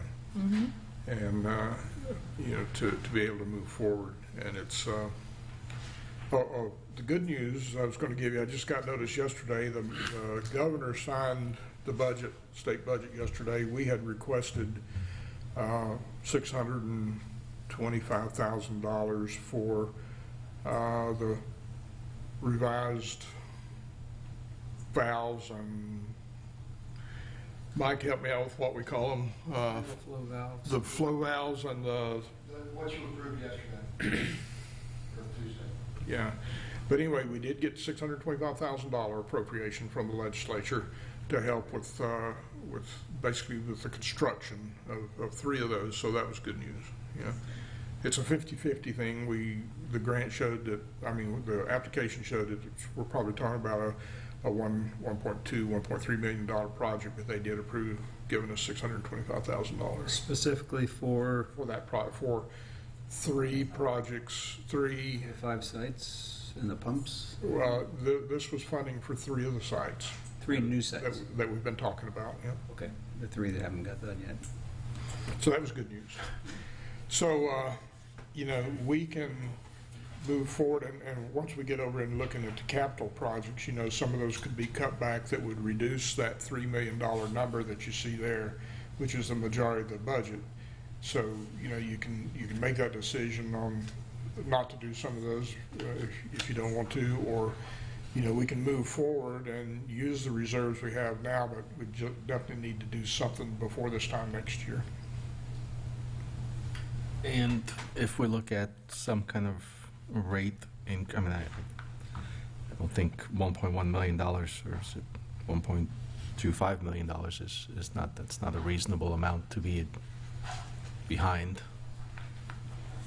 Can we look at some kind of adjustment now, or? We can, yeah. Even if the process is a little different, is a lot different from just raising your sewer rates, or Sure. there's a process that we have to do through. We have to do an assessment roll. We have to look at all the properties, and we have to get that to the property appraisers. We have time to do that if we want to, but we will need to move pretty quickly if you do want to change that stormwater assessment. But I think we do have time to get that in place this year if you want to do that. I mean, yeah, I mean, if we have any big major problem next year, we'll be in serious trouble if. Yeah, I mean, you can always fall back on your general fund. You just hate to do that. And you can always do a quick bank loan rather than a budget. I mean, rather than a bond issue. But, you know, hopefully you can plan ahead enough to where you don't have to do that. You know? And how long ago was this change? Because I feel like it was yesterday when it was 64-32. I remember, was it 2 years ago? I mean, it wasn't that long ago, right, that we had this change? I don't know the last time it was changed. I think it was, no, I don't want to guess. I don't know when it was last changed. It was during my time here. That's all I can say. Not time as commissioner, but living here, I know. So, and I know probably at more one recent. time. I don't know if any of you remember, but it wasn't that long ago. Yeah, we actually put this in place when I was here before, and when we adopted it the first time, we actually had I think this is one I'm thinking about, that we had an automatic increase every year for a number of years, but I think that passed. And I know I looked at this when we were going through all of our budget stuff, and but it wasn't last year, and it's been, I think it may have been 3 or 4 years, but. You said the majority of residents are Tier 2, right? Unless we have a retaining pond or something. Is that what I understood? No, I think we're all. Yeah, I think most of the residents, majority, because, you know, the older subdivisions don't have any kind of stormwater treatment, you know. So the majority are 1 or 2? 2. 2. I heard you the opposite way. Thank you. Yeah, Tier 1 is if they have some kind of stormwater Yeah, treatment. so it is 2. All right. Yeah, so yeah, most of your homes are paying the Tier 2 Yeah. And this is an annual fee, annual. and it's on your It's on your tax bill. Comes out on your tax bill every year. Okay. So do y'all want us to look at Let's see. some kind of adjustment on this year to try to put that process in place? Yeah, I mean, we definitely need to do that. Okay. I mean, again, we've got a $1.2 million deficit. That's, So what kind of percentage do y'all think we ought to look at as far as the increase? Yeah, I was just going to say, I'm not sure what the split is between, The tier 1 and tier 2? I know we have roughly 8,900 Page residents. 18. But how many are taxpayers? it's page 18, gives you the Yeah, breakdown it's between. on, let's see, I've got that sheet for you here. No, get back up. So 18, I think. Tier 1 is, 475,000, tier 2 is 880,000. So if we did, for example, a 50% rate increase, that would eliminate about half the deficit. Well, that's what I was asking. I'm trying to figure out how many, I know the amount of residents we have, but how many are actually taxpayers? That's the math I'm missing. Well, they're all taxpayers. What's that? They're all taxpayers. It's on the property. Property tax. Whoever owns the property pays Oh, it. so that's 8,900? I thought that was like, I'm confused now with population. All right. So those are all taxpayers. Yeah, it's based on the property. So whoever's paying the taxes on that property is paying the assessment. Ah, okay. Yeah, I mean, it could be a strip mall, it could be a house, it could be a hotel, it could be anything. So we got It a could be a lot. vacant piece of land. But you're right, I mean, that's if you want to look at around, even if you increased it 50%, we're, what's that, $650,000 would be a 50% increase. That would leave us with a $400,000 deficit versus 1.1. Absolutely. But,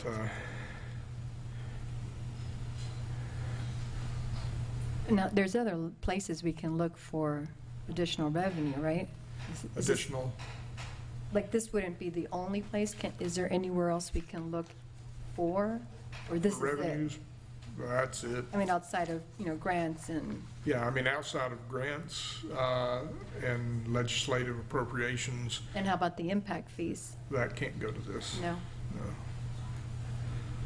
Because it's infrastructure. This is not new infrastructure, this is, well, I mean, Oh, it is they don't new include it. projects, but it's not the rational nexus test that you have to have. It's not, we're not building that because of somebody's building a new house here, so now we have to build this baffle box.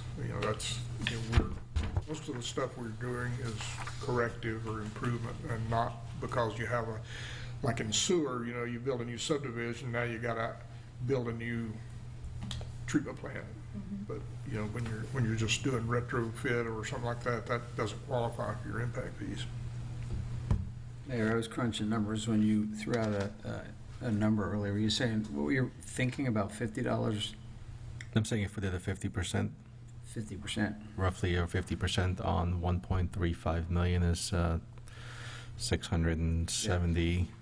$670,000 minus the 1.1 deficit, that leaves us with just about 400,000. Yeah, I think if the millage rate doesn't change much, that's,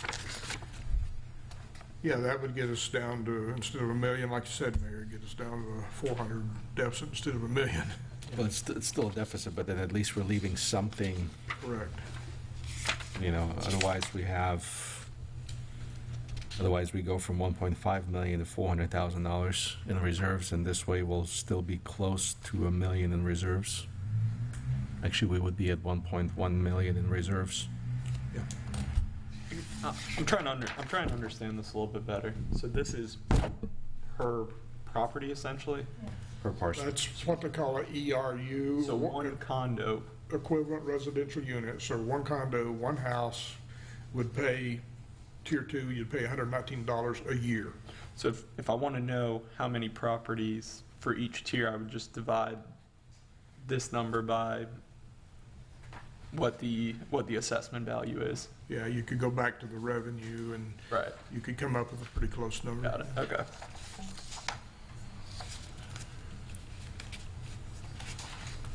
Okay, well, we'll start putting those numbers together. yeah, I mean, I think if the other taxes don't go up significantly, I don't think anybody's going to gag over the 50% of 119. No, I think we're fine on our ad valorem, the property taxes. I don't see us having to adjust that, Okay.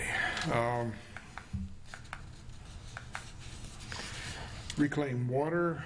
I think, should we take a break since I think Jim may have something in the back for us? Yeah, I hope so. Mike, would you mind double checking, see if that's what I saw him doing back there? Or anyone else who would like to? Thanks, Betsinda. I'd say we're at a good stopping point for about 10, 15 minutes. Fine. Yeah, we're doing good. Let's double check first.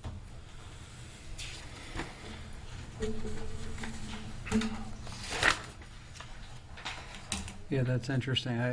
The number 8,900, I always thought that was residents, so we got probably 30 or 40,000 residents. No, That's no, 8,900 is residents. Say again? That is residents. Oh, okay. Yeah, yeah. Well, So it's not parcels or No. addresses? that's residents, but Not yet, okay. So do we have any idea how many properties we have that actually pay taxes? Well, that's where you could do the math backwards Okay, on the what Nick was the talking about? total, yeah, exactly.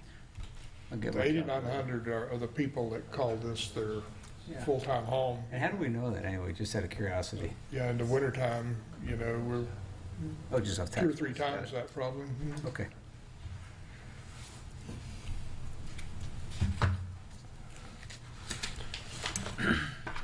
So Mayor, do we want to keep going? You want to take Yeah, the let's break? keep going if, Okay. Reclaimed water is the next fund. Right now, we're showing about a $274,000 deficit in that fund. If you go back to the beginning, that leaves us close to, a little less than $1 million in reserves. We've got 1.2 projected for the end of this year, and if we have a deficit of 274, it puts us down to 977,000 reserve in that fund, which is not bad, and that's not one that we would foresee big numbers coming at us that we're not aware of. So that one doesn't concern me too much in using some reserves out of that fund. But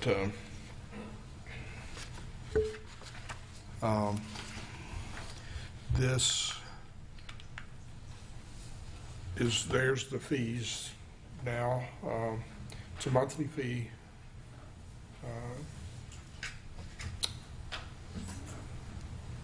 It's on your water bill that you get.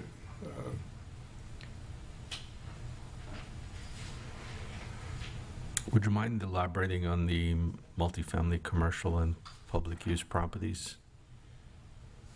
What was the question? So on the, so basic service is $25 a month. Yeah. And then if you have a 10-unit apartment complex, it's $25 per month per apartment. Yes, it's. And if you had a property that had 50 hotel rooms, how is that assessed? There's a formula. It's the ERU is called equivalent residential units, and if it's condos, then that's each one's a residential unit. If you get into the commercial hotels, there's a formula that's used that converts number of rooms to ERUs. I don't know what that number is, but that was all done when we did a reclaimed water study. They created that formula for how you convert the commercial into that. Same thing with like restaurants or something like that. Of course, we have a lot of properties that don't have reclaimed water. They don't use reclaimed water for their irrigation. A lot of them don't have anything to irrigate. And so it's sort of a mixed bag on what people are paying, but it's per resident. So with the reclaimed water, so 2 follow-up questions on that is, one, can we set up a tier 1, tier 2 like we looked at stormwater, and then the same, and then the next question is, the county is switching over, or is looking to switch over to all metered, right? And we're switching all of our big projects we've already done several meters. The commission started that a couple of years ago, so we've installed meters on a lot of the hotels, and I think that's the goal. Well, any new ones, we require it to be metered. But yes, you can do, to answer your question, yes, this can also be tiered. Yeah, but I guess the question with the county, well, going to meters, is there a point even doing, how soon is it, how far out is that? Is it worth having a conversation, making adjustments to these basic service fees if we're switching to a metered system, and then because that's going to be a direct pay at that point? Yeah, if you switch, if you had your residential units, if everybody had to have a meter, you would want to switch it to a usage rather than just a base fee. I mean, that's the purpose for having the meters. Right. And we had that in Claremont. All new subdivisions had to put in meters, and it was a usage fee. I'm just saying, how far out is that county plan? Do you know what the time? I don't know. I'm guessing in my district alone, we're still putting in water lines, and they haven't got the regular digital water meters yet, so I'm guessing that one's going to be behind those. Mike might know. It'll be a while, I believe. Yeah. I think that'd be another fiscal year. My thought is we're going to increase, what do we call that other one? The tier 2 for some of the other things. I'm sorry? It's for wastewater. Oh, yeah, so we're increasing that tier, and then I think there's another one we're looking at increasing slightly. So $25 a month for reclaimed water for your basic service, that's $300 a year. I think a lot of large families are already paying a lot of money for water, so I'd hate to see that jacked up any higher for now, if you say that the $274,000 deficit is something that's manageable. It leaves us, with the way it is now, that would leave us at the end of next year almost $1 million in reserves in that fund, $977,000. So that one doesn't concern me like the deficit in the stormwater does, because we would have close to $1 million reserve left in that fund. So if we're talking about major adjustments in the stormwater and the wastewater, this would be certainly one that could wait. But I mean, we could look at a tier 2, which would not impact essentially any single-family home or condo. So targeting the higher users, is that what you're saying? In other words, like tier 3 or 4 might be. The problem with that now is we don't have a lot of them that are on meters, so it wouldn't create a lot of extra revenue if you put, another tier up there, because we're not metering a lot of them right now. So good idea, but maybe another fiscal year, so you can measure it. Okay. And I just got a message from Jim, and he said the pizzas will be here at 7 o'clock. 6 minutes and counting. Oh, there's Jim. I didn't see you coming. Are they here already? They're not here yet. Oh, okay.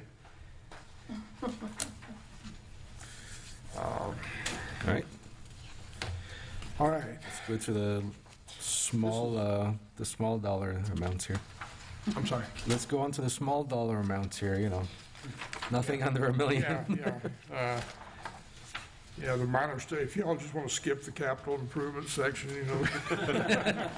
Mike would be really happy about that, wouldn't he? Yeah. Let's give them pizza.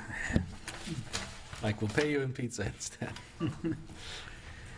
And again, I gave you this other thing which has capital projects. You'll find, I'm not going to go through this tonight, but it shows you the 5-year plan, but this will be adjusted by the time we get to the adoption of the budget, because we really did not spend a lot of time on the out years on this, but it does show you projects that are going to need money as you go further out in the next 5 years. Now, the other thing you can look at too is if you go back to our adopted budget for this year, you can see all the projects that are in this year's budget, because what we're showing here is on this list is new projects or projects where we need to, existing projects that we need to add more money into the capital fund in order to get them done. And we did it by division so we can see where they are. So Parks and Recreation, we're showing Dune walk orders, 51st Street, 52nd Street. Those have been planned. If you went back in a year or two, you would see that was in the capital plan, for this year.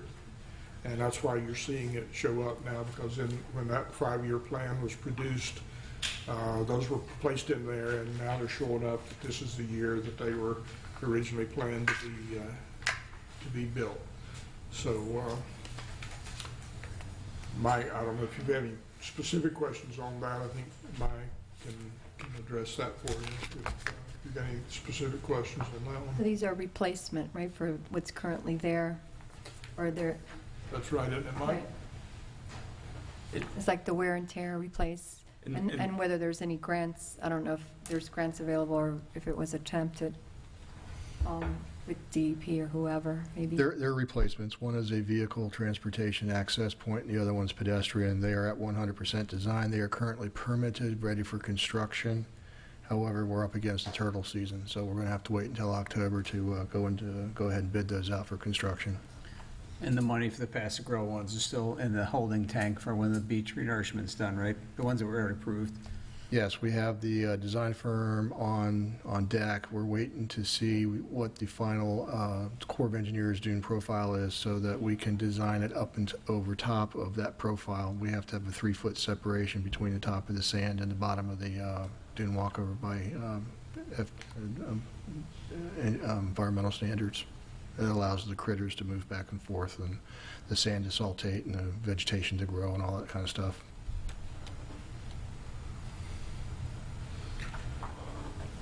The second one was pool resurfacing. It's been a number of years, and I'm told that it's past due as far as resurfacing the pool. Jennifer's here if you have any specific questions about that. In this packet, these are in ABC order, and it has like a brief outline. Just a FYI.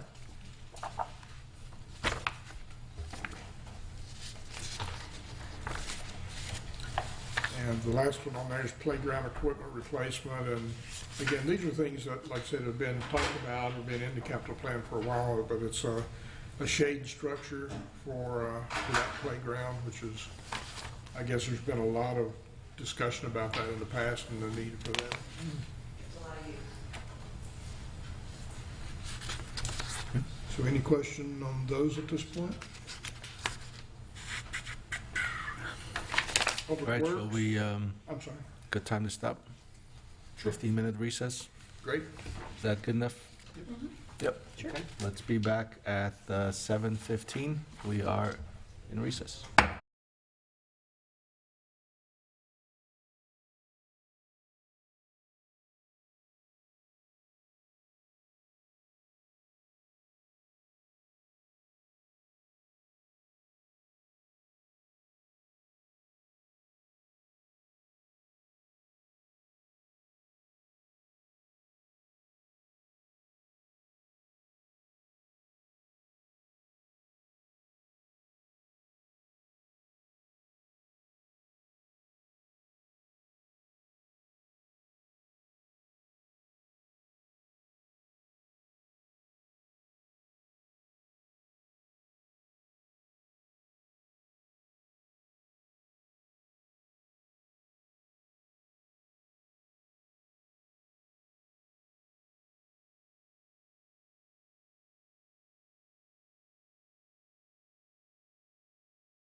She went over. They already went for it. Oh, okay. Thanks. All right, thank you. There we go. All right, we were on capital projects, public works. Before you get there, Yeah. I just wanted to back you up a step. As I brought up during the commission meeting, there was a discussion with some of the folks in Paso Roble putting in some kind of kids' playground in Hurley Park. So I just wanted to bring that up again and see if there was a way, and it was supposed to be a cost-sharing deal or a donation to help maybe split that cost. So I just wanted to see if that's something the commission's interested in doing. I think their estimate was 85,000, but that's not the estimate we're probably going to get. I'd say 125. 125. All right. And they were going to pay half of that, or that is the half?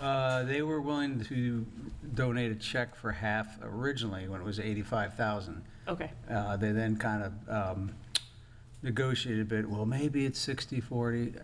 I said, well, we'll have to work that part out, I guess. But Is that for them to pay 60? yeah, no, not so much. So anyway, just for if the price tag's 125 in theory, Either way, we'd have to have it in the budget, the full amount to show. Yeah, we would, something like that, we would show the full amount of the cost, and on the expenditure side, then we would show their contribution on the revenue side. I guess I'm asking the commissioners what they feel on that, whether that's a worthy project. Is this the replacement of the Horan shade structure over where this park would go? No? He's talking about Hurley Park. Oh, Hurley, I'm sorry. But I mean, is there an existing in Horan? Shade structure, no. Okay. There's a playground, but no shade. Yeah. I mean, I think the playground in Hurley Park is a great thing. I mean, it seems like the people that live down there, it's something that people want, and particularly if, people want it enough to come up with some percentage of the money, I think that's a great thing. Is there, is there, in the Parks and Recreation budget, is that something that's an easy ask, Jennifer, for $125,000 for a playground, or is that, do we need to start finding something else to exchange that for? I mean, we'll have to come down to it, but it's, out of all capital projects, it's a pretty minimal amount Yeah, to put in there. In addition to the budget of Yeah. yeah, it'd be in $125,000. addition to the capital project. Actually, a net addition of half that. Right. We would have the revenue on the other side, so if it's 125, we'd have a $62,000 increase to the budget. Yeah, that Unless seems you like want to cut something else, yeah, that seems like a pretty small amount to make a nice amenity in a neighborhood that clearly wants it. That had one? What's up? And that had one? Yeah, and it used to have one. Where would it go? Because the old one was where the dog park is? Yeah, I'm gonna let Jennifer address that because it's not quite clear. Yeah, there's a couple of challenges there. Yeah, there's a gas line that runs through there, so we probably took that playground out 10 years ago. Was falling apart, so for safety reasons, it got pulled, never replaced. And then at the community meeting we had for Hurley before COVID happened, we were redoing the park, the baseball fields, tennis courts, basketball, and then we took votes. A community garden actually was the #1 thing that people wanted in that park, followed by a dog park, followed by putting a shade structure over the basketball courts, adding pickleball courts, and then a playground was kind of how the list went of things. So when it came down to being unsure in 2020 what funds we needed to get through COVID, $8,000 dog park as opposed to $125,000 playground won out. So, but where we found probably the only where it could go is if you were at the pavilion and you are facing south, it would be kind of between the basketball courts and the pavilion, because there's a gas line that's right after the ball field. So we'd work it out. I had a playground guy come out, gave us an estimate, gave us a design for that location. It's been 3 years or so since we got the quote. What, so nothing developed with that shade idea over the courts, just out of curiosity? Two things came out of that, and a lot of interest. They wanted to either, because right now when you're playing, you're looking into the sun at sunset and sunrise. So they wanted to reconfigure the basketball court so it would go north-south, not east-west, or look at some type of shade structure to put over it, because it does get a lot of use if you drive by it. Mm-hmm. And now even with pickleball as well. As we say, it's all pickleballers now that Yeah. play west, Yeah, or north-south, excuse me. so, Not to get off topic, I just think the shade idea is a good idea, but yep. We looked at trying to beef up, maybe get some tree cover and things of that nature. We stopped at what we have now. It was 2020 when we were doing that project. This was in that list, was this with the Parks and Recreation Board? Like, do they have a list of things in improvement in parks? I mean, I know they meet and discuss these things. We discussed Hurley 2 years ago, maybe, or, yeah, probably about 2 years ago. They were in favor of it. Historic Preservation Board also heard for the playground, and they were for it. And we do have a list. The shade structure, we did have Vina, well, it's Vina, I don't know what order it is, but Vina, Lazarillo, and Lido. And looking at a shade structure in Bella Vista, or our playground. And once we're done, and we budgeted each year for those to be done in the next 5 years, and then we should all have newer playgrounds throughout the city. And then we would have to look at 20 years doing this again. So if we do something like this, does this take away from something that they were planning for the coming year? Or are we saying add an additional amount of money and not take away anything that the other parks are due for? Well, you could look at it either way. You could just go ahead and add it now, or you could, the only things we have in the Parks and Recreation area right now, you see there on that slide, so you could take the place of something, you could do that park instead of a shade structure if you didn't want to have an impact on your budget. But, really where we are at this point is if you wanted to do that, we'd just be adding a net $65,000 to our budget. So the other parks weren't, I thought there was a level, like Lazarillo, for example, we all had, who was next in line, if you want to call it that way, because I know their equipment, I know we had to kind of take apart some of the things in Lazarillo because it's falling apart and it became a safety issue. And then I knew we were on the list, and I think that was like 2 years ago. Yep, we did a 5-year list, and Yeah, we're showing Vina Del Mar in 26, Lazarillo in 27, Lido in 28, what we have right now programmed. And we have in the budget always a certain, like $25,000, I want to say, that we use for playground replacement parts. So we're able to at least swap out some things that are a safety concern. The other thing, the other option, which we do from time to time, is shift everything 1 year, if you find something that seems to be a bigger need now than some of the other ones, you can just shift that 5-year plan and insert something, so that's always an option also. What's good is that they're willing to match some money. I know we have to still budget the full amount, but that they're willing to match that, so it could be, and I do remember this conversation, I don't even know what year it was, that we did a census to find out how many families were in the area, and I would say that was like 2 years ago. I can't remember, because I know that's when we were all talking about the parks, and we were going to change Lazarillo Park, and then we decided, or the city decided, say we, but I was sitting there, that was decided,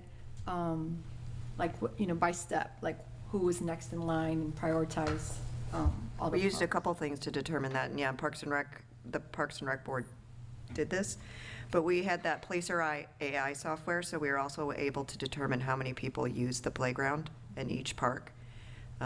So we also determined usage, and that was part of the decision-making, and then the condition of the playground. So that's where the priority list came from, the Parks and Rec Board. Jennifer, would this type of project be eligible for like probably not a FERDAP grant, but the other one that they have through the state Parks and Rec? I think probably they're looking for more variety than just a playground, I think, from what I remember from those grants. The FERDAP grant we were going to apply for Hurley when we were redoing it.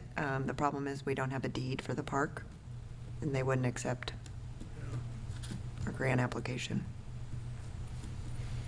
I think we have the deed now, though, because that was upsetting. Maybe. Yeah, perhaps.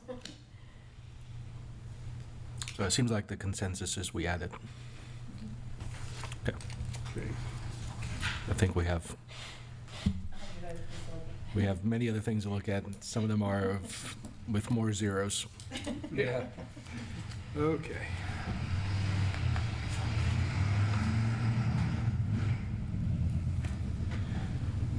And, yeah, I'll ask Mike to give us detail on any of these if you have questions. The alleyway maintenance is the Shell alleyway. And Mike, correct me if I'm wrong, but I think that's our annual budget for just Shell alleyway maintenance. Is that correct? It is. Street rehabilitation program, we have a condition in, what's that program called? Pavement Condition Index. Pavement Condition Index, thank you, that's done, that goes around and, you know, rates all of our streets as far as which ones need to be overlaid now or in the future. And that's an annual program that we try to do, and those repaving is based on that index that we do.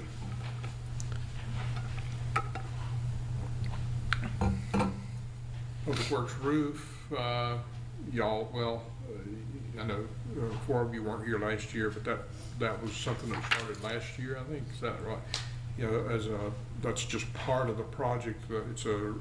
We've money in this year's budget for some remodeling, as well as the yard expansion, and this gets us to gets a new roof on that building, which is in dire need. And Mike, you're going to have to help me on the Gulf Boulevard Phase 2A. Explain where we are on that. So Phase 1 was 75th Avenue South to 55th Avenue. Phase 2 was 55th to 35th, all the way to the Bayway. Because of funding issues, we split Phase 2 into 2 sections, 55th to 45th and 45th to 35th. Phase 2A is we've already written checks for the full design, for Duke Energy to do all their things, for Spectrum and Communications folks to do all their things. This fund here is for us to do our part to set up the conduit and pads for the other companies to fall in on with their equipment and materials, and then to energize the system. So we're ready to go. This is what it takes to get us down to 45th Avenue, which is the Hotel Zamora in vicinity. And then after that, it'll be another multi-million, $6 million plus conversation, what happens in the future. Mike, can you tell us how much money we already have in the Phase 2A alone? Do you know that? I don't know it precisely, but in general, we've already expensed maybe close to $3.5 to $4 million to get ready for Phase 2A. And this is the final piece required, as I said, to just go ahead and have the city's portion of the work put in so the other organizations can come back and do their part. And Mike, you said 2A is 55th to 45th, right? So it's 55th to Walgreens. Right, yeah. Yeah. 45th. Yep. North, yeah, north and, Yeah, okay. yeah. You piqued my curiosity with another $6 million for, what was the rest of that story? What's pending out You there? can't just throw the number like 6 million and not explain what Is it that like is. for side streets or? Now, this is phase 3, I guess. I like to call it Phase 3, but we called it Phase 2B.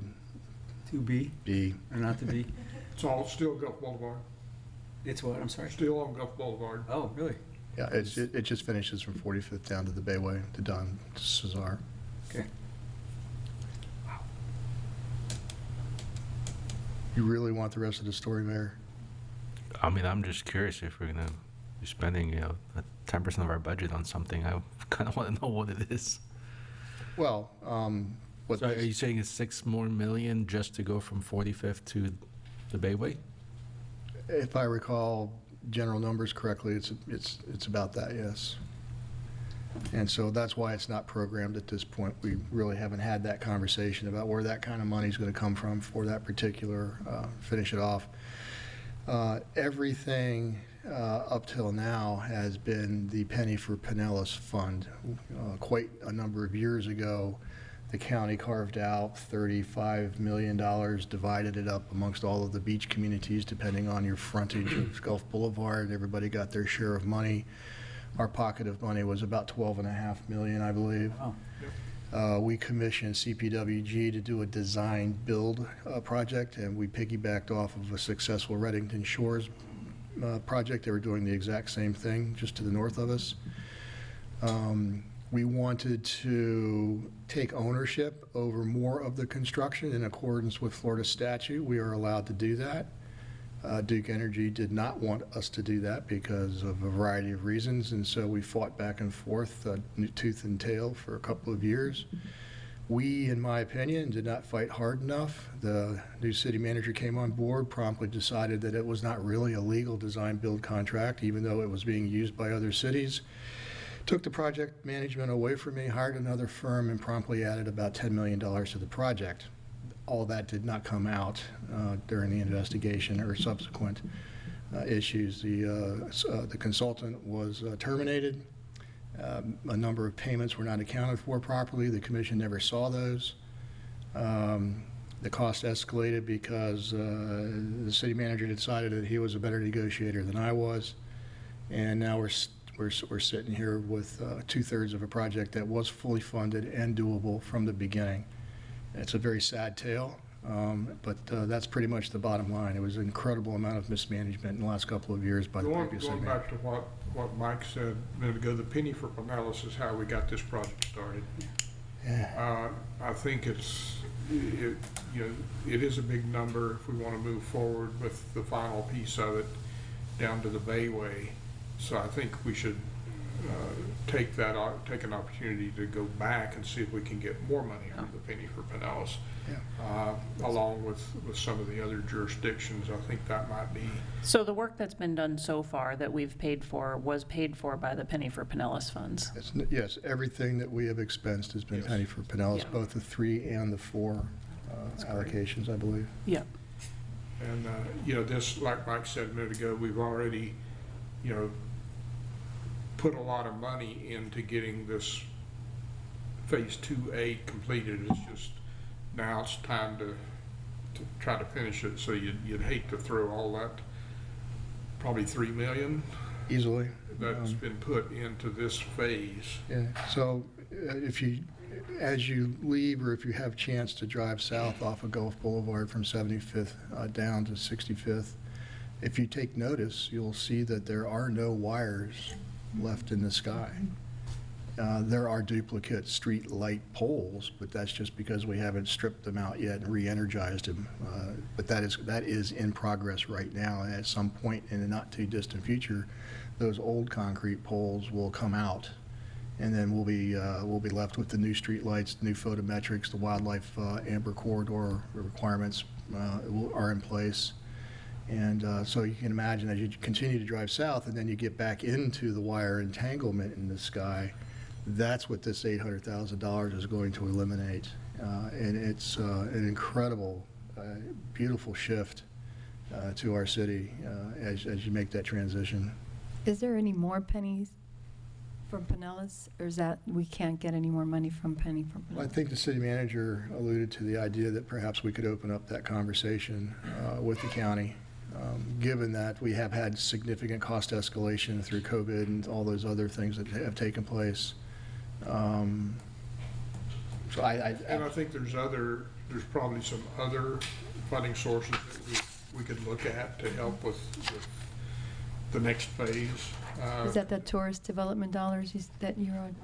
I don't think it's eligible for that now, but I know there's starting to be a push to broaden what those dollars can be used for.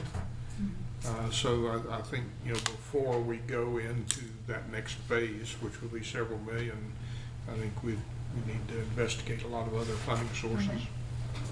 If we go back 10 years, I'm sorry. so if we go back 10 years, the current interim city manager, who was then the permanent city manager, as part of the Tradewinds development agreement, you negotiated, if I remember correctly, $7 million from the developer for the sewer system that was eventually put in on Gulf Boulevard. Now, they never paid it because that development never came to fruition. If we go back to Mike was at the Don Cesar boat ramp town hall that we had about 2 weeks ago, and when the residents asked, did we miss the boat on getting money from the developers? And the answer is yes. Now, I realize that's not going back to the amazing negotiation that was done by the previous administration, but that is something that should have been negotiated. It wasn't negotiated. Because this directly benefits the businesses on Gulf Boulevard, more so than anyone else. And that's something that we could have. And so when you look at what else is coming down the pipeline, right, these are the things that we need to look at. Yeah, well, the sewer, well, it's going back several years, but yeah, I think 7 million was, but it was easier to negotiate that kind of a contribution for the sewer because we did not have sewer capacity. And we were looking at needing sewer capacity, sewer lines. There were a lot of sewer improvements we needed in order for the Tradewinds to come on board. So we were able to make a pretty good argument that, if you guys want to build, we've got to do all these sewer improvements. Doing the underground is an aesthetic situation. It's not. Well, it can be, but it is also a resiliency issue because now you have, now your property's hardened against wind, water, and so on. And it's not whether or not you can more easily tie the sewer system versus the undergrounding of the utilities. The problem is we didn't even ask. Yeah. Nobody even brought it up and said, hey, here's a capital improvement project that directly benefits you, the person asking for a $500 million project. And we didn't even ask. We didn't even ask, right? So the issue isn't could we have gotten it? We don't know because we didn't even bother asking. Well, but so far, that entire project was paid for by Penny for Pinellas dollars. Do you know who paid for the undergrounding? You know who paid for the sewer system? We paid for it. We got nothing from the developers, and they get all the benefits, and we get the bill. That's what it is. And the point is simply ask. You've got the one down across from the Undertow. They want to build something. PCI wants to build something. All the other ones that want to expand, ask for something. Ask for what? Ask for money for infrastructure improvements. Can we do that? You can always ask. What they always look for is to make some connection between what you're asking for and the benefit to the project. That always comes down to that. And, if you've got a developer that's generous, it's easy. Sometimes they'll say yes. If you've got one that is not generous in what they want to do, then they'll fight you. And in most cases you'll lose unless you can show a benefit, specific benefit to that development. it boils down to a lot of things. How bad do they want to build a project, and how much money you're asking for, but you can always ask, absolutely. But we are where we are now, so. Well, I think it's important moving forward with conditional use permits to focus on the conditions for the permits. Sure. So Can I ask a along question? the way, there have been many dozens of easement requests of a lot of these properties, and some of the conversations, as city manager said, have been easy because they're generous and they get it. They like their, they Come on, Mike, they all tell us how generous they are and how much they want to contribute to the city's well-being. Many others were not quite so easy, but in the end, Yeah. we worked it out. Might I make a recommendation? I feel like we're visiting the past here, and I think we should consider that for future cups, but I don't think that's helping us get through Great these idea. numbers right now. Absolutely. Just a thought. Do we currently get, for the utilities, fees for the utility, from the utility companies? I know there's issues of, I know about the right-of-way fees or taxes that we could tax or receive from utilities using our right-of-way. Since we're putting the infrastructure and they're putting their lines in our infrastructure, do we charge for them to use our infrastructure? No, we're not allowed to do that. They have carte blanche on the right-of-way, and they don't even have to pull a But we can permit. tax it. I mean, I know I learned about right-of-way taxing for a municipality. Those are franchise. We get franchise fees. is Franchise the way we fees. get- Yeah, we're those type of fees are controlled by the state, and I think we're at the max on what we can charge on utility taxes as well as franchise fees for all utilities.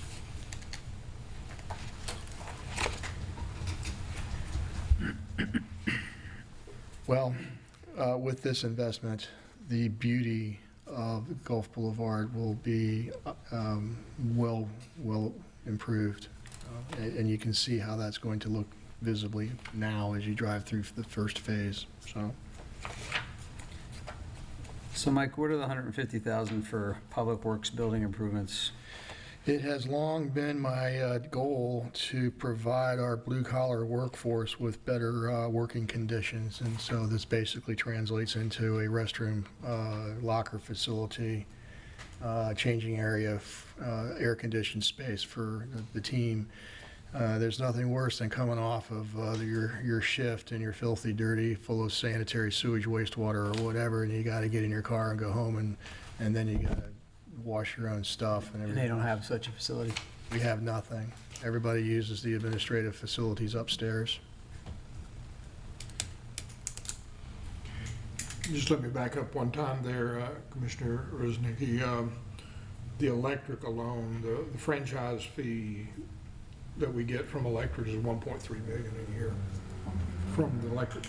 Who else uses any of that infrastructure besides We electric? get gas company, franchise fees, and solid waste. Solid waste, we have a small franchise fee. And we're certain that we're at the max, pretty certain? I believe we're at the max on the franchise fees on electric and gas. I'd have to go back and look at that. I know we were when I was here before. I think we are.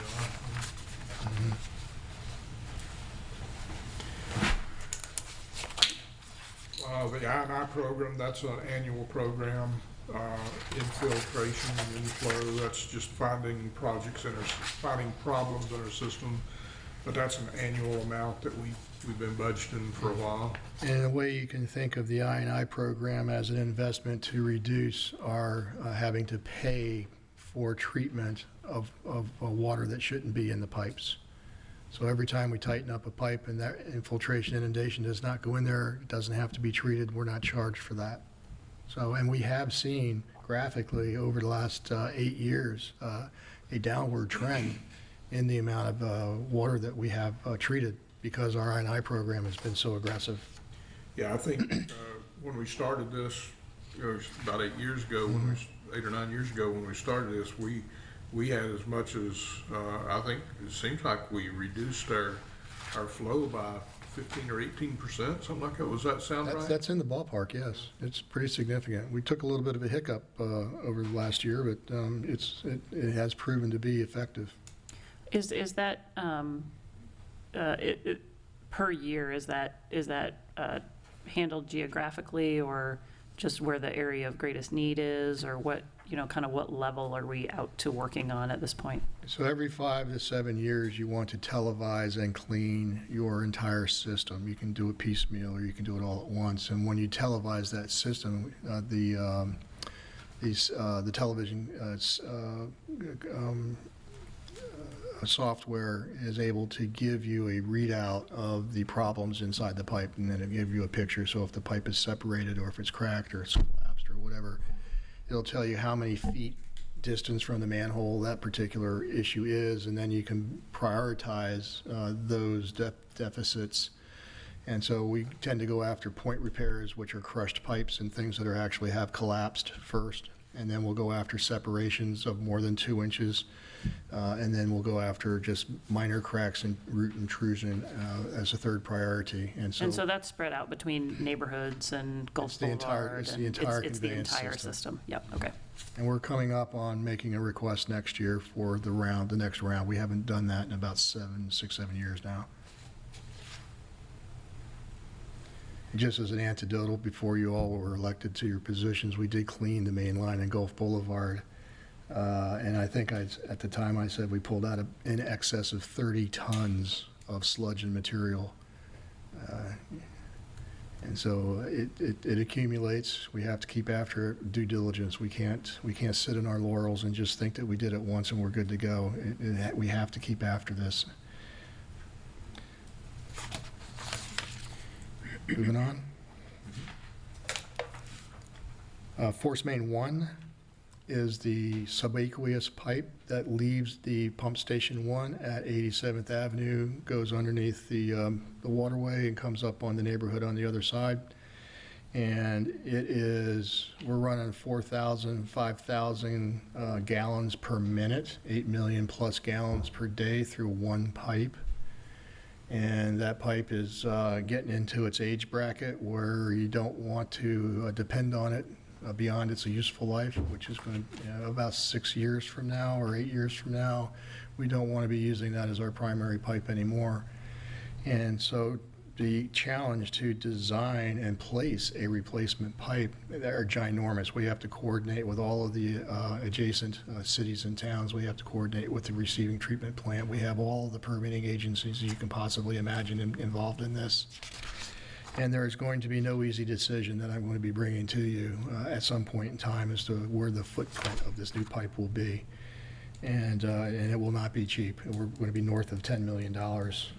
When time comes. Right now, we have it programmed for 2029 as far as construction. I think that was because of when we did the inspection, that's when they said that's when we should replace it. And that's the sweet spot. Yeah, and right now, it's estimated $15 million project. Mm-hmm. That's a big priority. I mean, the city manager and I talked once before, the first time he was the city manager, about what keeps us up awake at night. Yeah. That was on our short list. That's the top of the list. And it hasn't changed. The good news is there has been a significant amount of preliminary conceptual work that's gone on for the last 2 years. And so we're getting closer to bringing a decision forward as to what the pathway forward looks like. Yeah, because it's not just the pipe itself. We're having to deal with, once we get across the water, how we're going to handle that. Because we have right now it's a very small area where that pipe comes up out of the ground and pumps from there. So it's not just dealing with the pipe; it's dealing with one side and both sides. We shoot on a 6-foot easement between two houses that are only about 12 feet apart, and we come up in the cul-de-sac in front of them. I'm not even sure the owners know the pipe is there.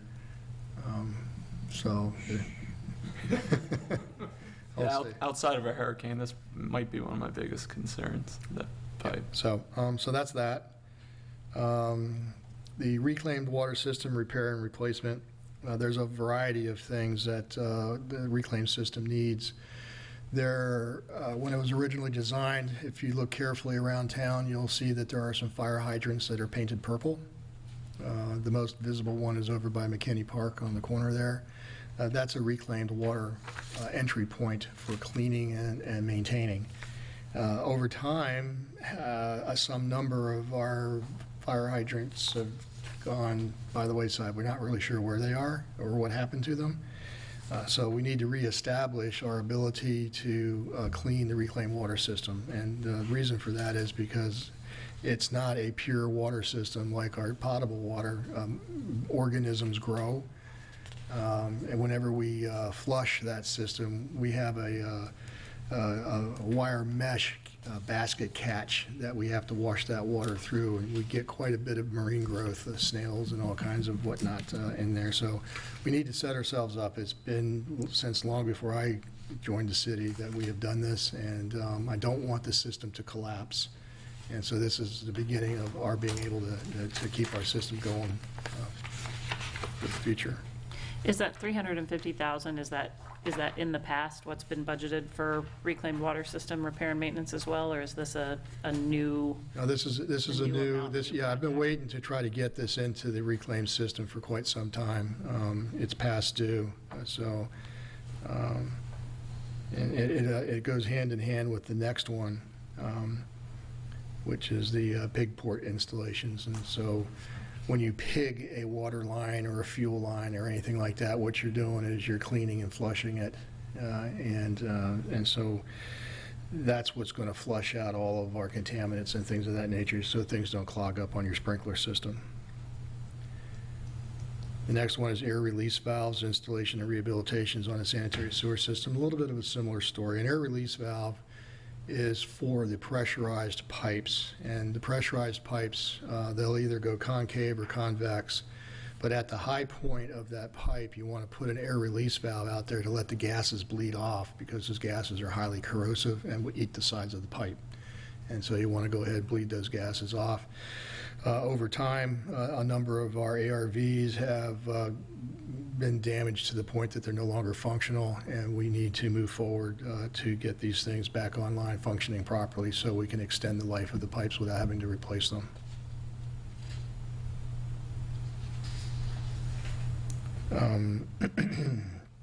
The next ones really all have to do a lot about Tuesday's conversation. The Don Cesar baffle box installations at 5 locations, the outfall improvements phase 2, which Wayne mentioned we just received a state allocation for, the tide check valve replacements in Passive-Grill that Commissioner Lorenzen pointed out that we should be doing. Same thing for Bella Vista. We've got 2 locations there. And so all of that is a lot about what we talked about on Tuesday, rehabilitating and putting in new so that we can be prepared to defend against our rising tides and move our stormwater at the same time. So Mike, as I understood from our conversation a couple evenings ago, we're basically approved funding to do some design type work. Is this money for actual, somewhere toward the end of fiscal year 25, actually doing the work, or is this just more? The funding that we're looking to approve here this fiscal year is design money. These are all construction funds. I mean, these FY25 projects. 25 projects, these are construction for the designs that I'm asking you to approve now. And you'll see a couple of more over the next couple of sessions. Yours have not come through yet. Bella Vista hasn't come through yet. I'm still getting the quotes from our contractor for the design costs. And so hopefully we'll be bringing those forward to you probably the second meeting in July is where I think we're going to land. Let me interject one thing. The good news I gave you all about the 625,000 appropriation, that's directly toward that 1.2 project, which is great because that wipes out the deficit that we're showing in this year in the proposed budget, because we were showing a deficit of about 580-some thousand as a deficit. We were not showing that as a revenue because we did not know if we were going to get it or not. So you'll see our revenues going up. So that pretty well balances our budget by getting that 625,000. So to play devil's advocate, if the tidal check valve replacement concept turns out not to be what we hoped, then, but all this money's been allocated or set aside, we could carry that over into the next year if we had to, right? Yeah, yeah. Unused funds carry, yeah. Yeah, you can, at the end of each fiscal year, we look at, okay, it didn't cost that much, or we didn't do this project. So then you'll see sometime during the year, we will do a reappropriation budget that either carries stuff over, or if we need more money, adds to it, or if we don't need, takes away from it. Yes, sir. Oh, yeah, in case it's not the right mousetrap and doesn't work. Hoping it does. I hope it does also. I'm reminded of an article I read from a guy who was a surgeon. He passed away at the age of 109, and his story basically was, when I began heart surgery after World War I, you died. But we learned from everything that we did, and by the time we finished World War II, your chances of survival were better. And by the time we finished Afghanistan and Iraq, if you got off the battlefield in one piece, you were pretty much going to live. And so we learn from everything that we do. We have to study those results. And so when you're venturing into the unknown, you got to take a leap of faith, which is what you all did. I believe it's a valid leap, and it's a good one, and it's the right thing to do. And we will learn and observe and continue to move forward to protect our city from flooding. Is the money from the from prior year that hasn't been used part of this money, like any projects that weren't completed, like you use the Don Cesar neighborhood example? We had money, and I think we put it under resiliency for the Don, but we didn't have anything that we can visibly see happen in the neighborhood this past year. Is that money moved for this? Is that carryover you're talking about? If we've got something budgeted in the current year and we don't spend that money, then y'all will have an opportunity when the new budget year starts to either carry that money over and continue that project, or put that money into some other project. It doesn't automatically, unless we've already got the project going, already issued a purchase order for that, then we would make that carryover. But if there's a change in the project, like these box installations or outfall, that's a change from last year, right? With the, this is I forgot the amount, additional. Additional money. So if we had, I forgot what it was, $780,000 allocated to the neighborhood, where's the expenditure? I haven't been able to see that report yet of how that money was spent, or is that part of this money? What happened to that money that was allocated way back? I think you were on board then, but what happened? You are approving the use of those funds now as I bring these designs So forward to you. this is not additional money, right? This is additional to that 750. Yeah, this is additional money, and from, some of those you saw at the last meeting, and between now and September, you'll see that money being spent. And if there's any left, then when the new budget year starts, you can appropriate that money to the same project or some different project. And are we looking at any, I know there's a lot of resiliency funding, right? But there's one, I think I might have mentioned either to you, Wayne, or I forgot who, that's due in September. Like, do we have someone looking for these funding opportunities that are available through the state for resiliency? Big dollars, I'm not talking about small dollars. Because isn't this the kind of stuff we could write for? We all look for those. I know I get those notices, so I always look at them. Depending on what type of grant or appropriation it is, then I'll talk to that department about it. I know Mike, I know Brett was the one that was mainly looking at the grants, and he was very good at getting those in and following through with those. So I'm assuming that'll be one of the tasks of our new engineer on the grants, as well as Mike. And I think we all look at those and program those in. We're currently managing 7 or 8 grants at this time. We have an application in for a new one for 75 that we're waiting on a decision. So as the city manager said, we're always eyeballing somebody else's money. That's our first source of revenue.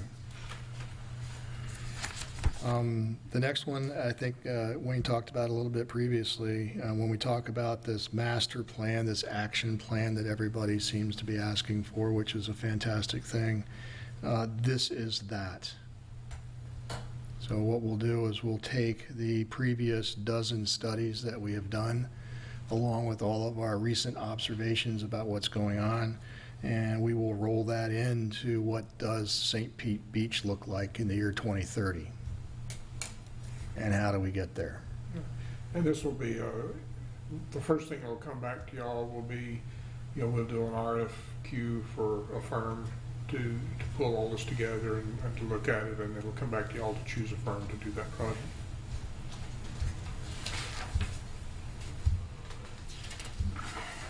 Or we can use one of the firms we already have. If we have an existing firm that's qualified, that's always an option. The next one we talked about a little bit earlier, cleaning and televising. So rather than trying to do our entire system at once for a very large number that's got 2 commas, we're gonna go ahead and begin to tackle our system pump station by pump station. So I haven't decided if we're going to start in 1, 2, or 3 yet. I'm going to look at some of our data about how our I&I data and start from the worst locations and move our way to the best. And so that's what that's all about. And then we are looking at bringing the concepts that you have asked for Gulf Winds Drive and Bogosiega Drives redesigned back to you for conversation. If not the second reading in July, then we'll certainly hit August. And you'll be able to see the results of that which you asked us to go back and take a look at.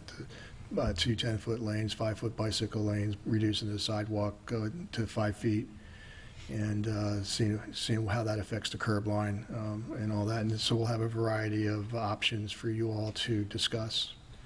And the reason you see it like this, and we have money in this year's budget that we can do the redesign for Bogosiega, and that way we can go into construction in the 25 budget year, and then we would do the redesign, of Gulf Winds in the next year, and then the following year would be the actual construction. Was there a grant for both of those, or just There's one grant now for the Bogosiega project. $1.5 million from the state FDOT. We are going to have to talk with them, hopefully to extend that grant, which usually they will do unless there's some issue with their budget, but I think we'll still be able to get that grant. So what about for Gulf Winds Drive? When would that, if there is a grant, if you can There's get no it? grant.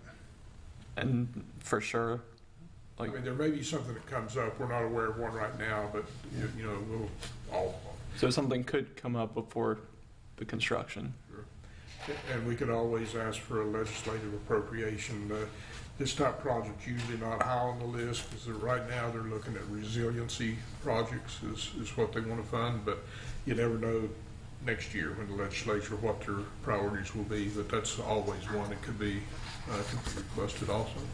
Yes, we were moving through the design process. We did not see a grant that fit the description of that particular project. The Bogosiega one was a Florida Jobs Growth Grant, and I'm still amazed at how our former finance director pulled that one off.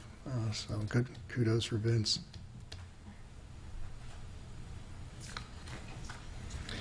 And that takes us to facilities. Now with facilities, we've got the City Hall AC. I'm sure probably all of you have been here in this building at one time or another when it's not working or not working correctly. This has been, actually this project was talked about when I was here before, and it's been kicked down the road. And, we're pretty well on our last leg on this entire system, so this would be a complete redo. One thing we found out is the way the AC system was designed and built in this building is not very efficient. It doesn't do a very good job, so rather than just replacing what's here, we think it's in our best interest to have someone come in and actually redesign the whole AC system, and that's what we're doing. And next year is the design, and then the following year would be the actual replacement. Then there's some renovations that are being talked about. The elevator in the community center. Jennifer, do you want to? Down again today. It's down pretty often. So this would actually be replacing it, not just fixing it. We've talked about doing, actually, since I was here before, changing to LED lighting in the ballroom, and then replacing the outdoor furnishings at all of our outdoor restrooms are the projects that are proposed for next year. I'm just curious, how old is the elevator or the community center? Those things are supposed to have a pretty long life. Well, when you think about it, we do weddings every weekend, and the amount of usage it gets, bringing stuff upstairs. So it was built with the building, which was 2008, 2009 it opened up. Wow, that's pretty young for an elevator. It is. Oh. But it's down, like I said, today it was down again. And it's not something the elevator repair guys like Otis, whoever it is, say that At the amount, I could give you the amount of money we spend every year on calling them. Okay.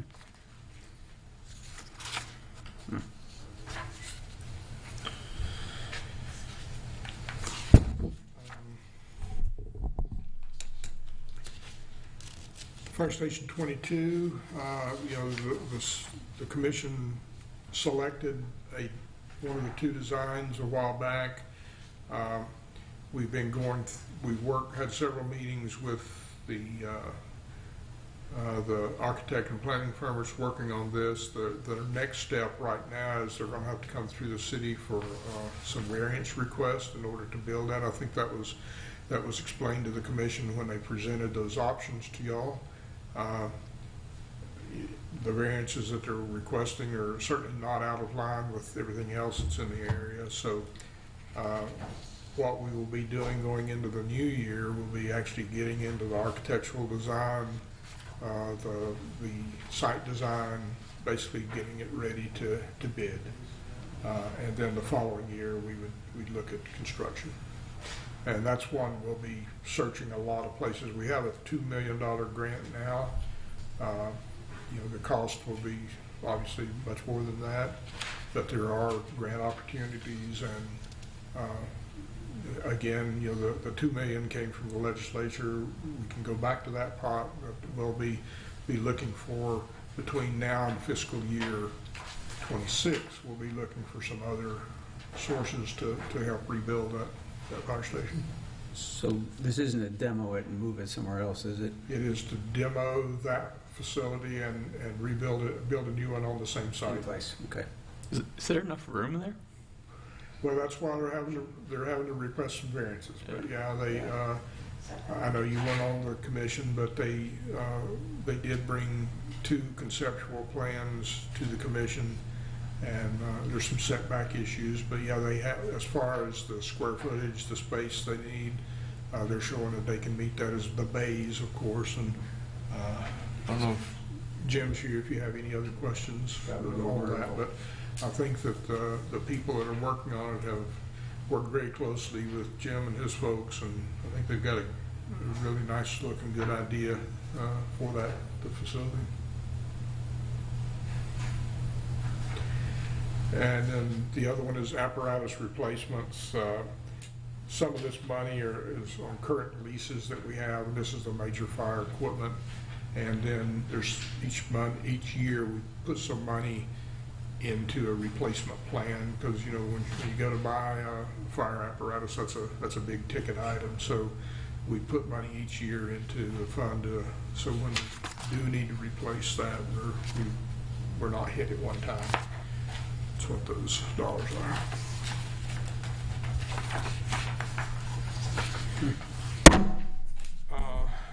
IT improvements.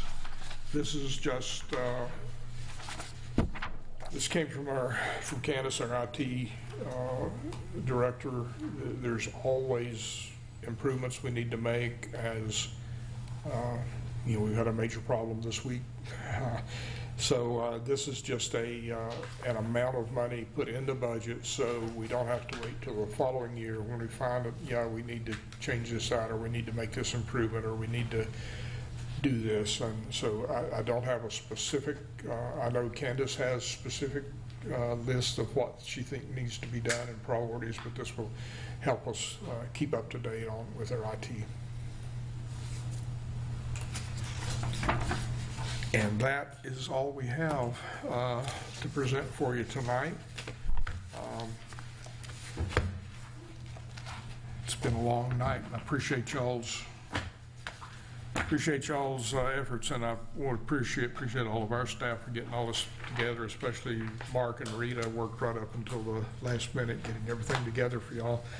But so I think we need to probably schedule another budget workshop. I mean, there will be 2 public hearings before y'all adopt it, but I think, you know, with the questions and the changes that y'all talked about tonight, we do need to schedule another workshop. I'd like to do that sooner than later. I'd like to, so we can get these numbers together. I don't think it'll take as long next time as it has today. You know, we'll go over these items that you all have brought forward, but I was looking at next week as a possibility of sometime, or at least the week after that. But how long do you think we would need? I'm thinking that with the items that y'all are giving us a couple of hours, you know, we would be able to get through the questions that you all have asked. What about before the next commission meeting? I'm not sure we would have enough time to get everything together by then. That's why I was looking at maybe a couple of extra days to maybe do it on the 30th, I mean on the 20th. Next commission meeting's on the 25th. Yeah. Oh, that's right. Oh, okay. I was looking at the wrong day. Yeah, we could do that. You know, Like at 4 o'clock. we can meet at 4 o'clock that day, if that would work. 25th. On the 25th, if that works for everyone. On the 25th. Amber, does that work for you?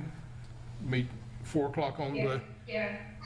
okay, And I won't be here. that's right. I'm good. Commissioner Resnicki, does that work for you? I won't be here. That's the one I'm not. Will you be attending virtually, or is that the one you just won't be able to attend at all? Well, I could, depending on what y'all want to do, I mean, I could certainly get on the phone with you ahead of time and explain what we're trying to do, but I know you'd probably rather be here, but it's up to y'all on what you'd like to do on it. I'm available any day. I mean, we could do it 26, 27, 4 p.m. Yeah, I'm gone, but. That's the week you're gone, yeah. Could we move, how about the? How do you feel about if you weren't here for it? I don't know. Well, I mean, you know, these, you know, we talked about increasing. I mean, if I can meet with you, I guess, then. Yeah, I could go over with you the information and you know, at the public meeting, you know, and you could issue something to me as far as what you would like to relay in the public meeting, you know. So, but I think that would work best for everyone, then the 4 o'clock on the 25th, if that's for everyone. Well, that's all I have for tonight. Sounds good. Is there anything else? In that case, we are adjourned. Thank you, everyone.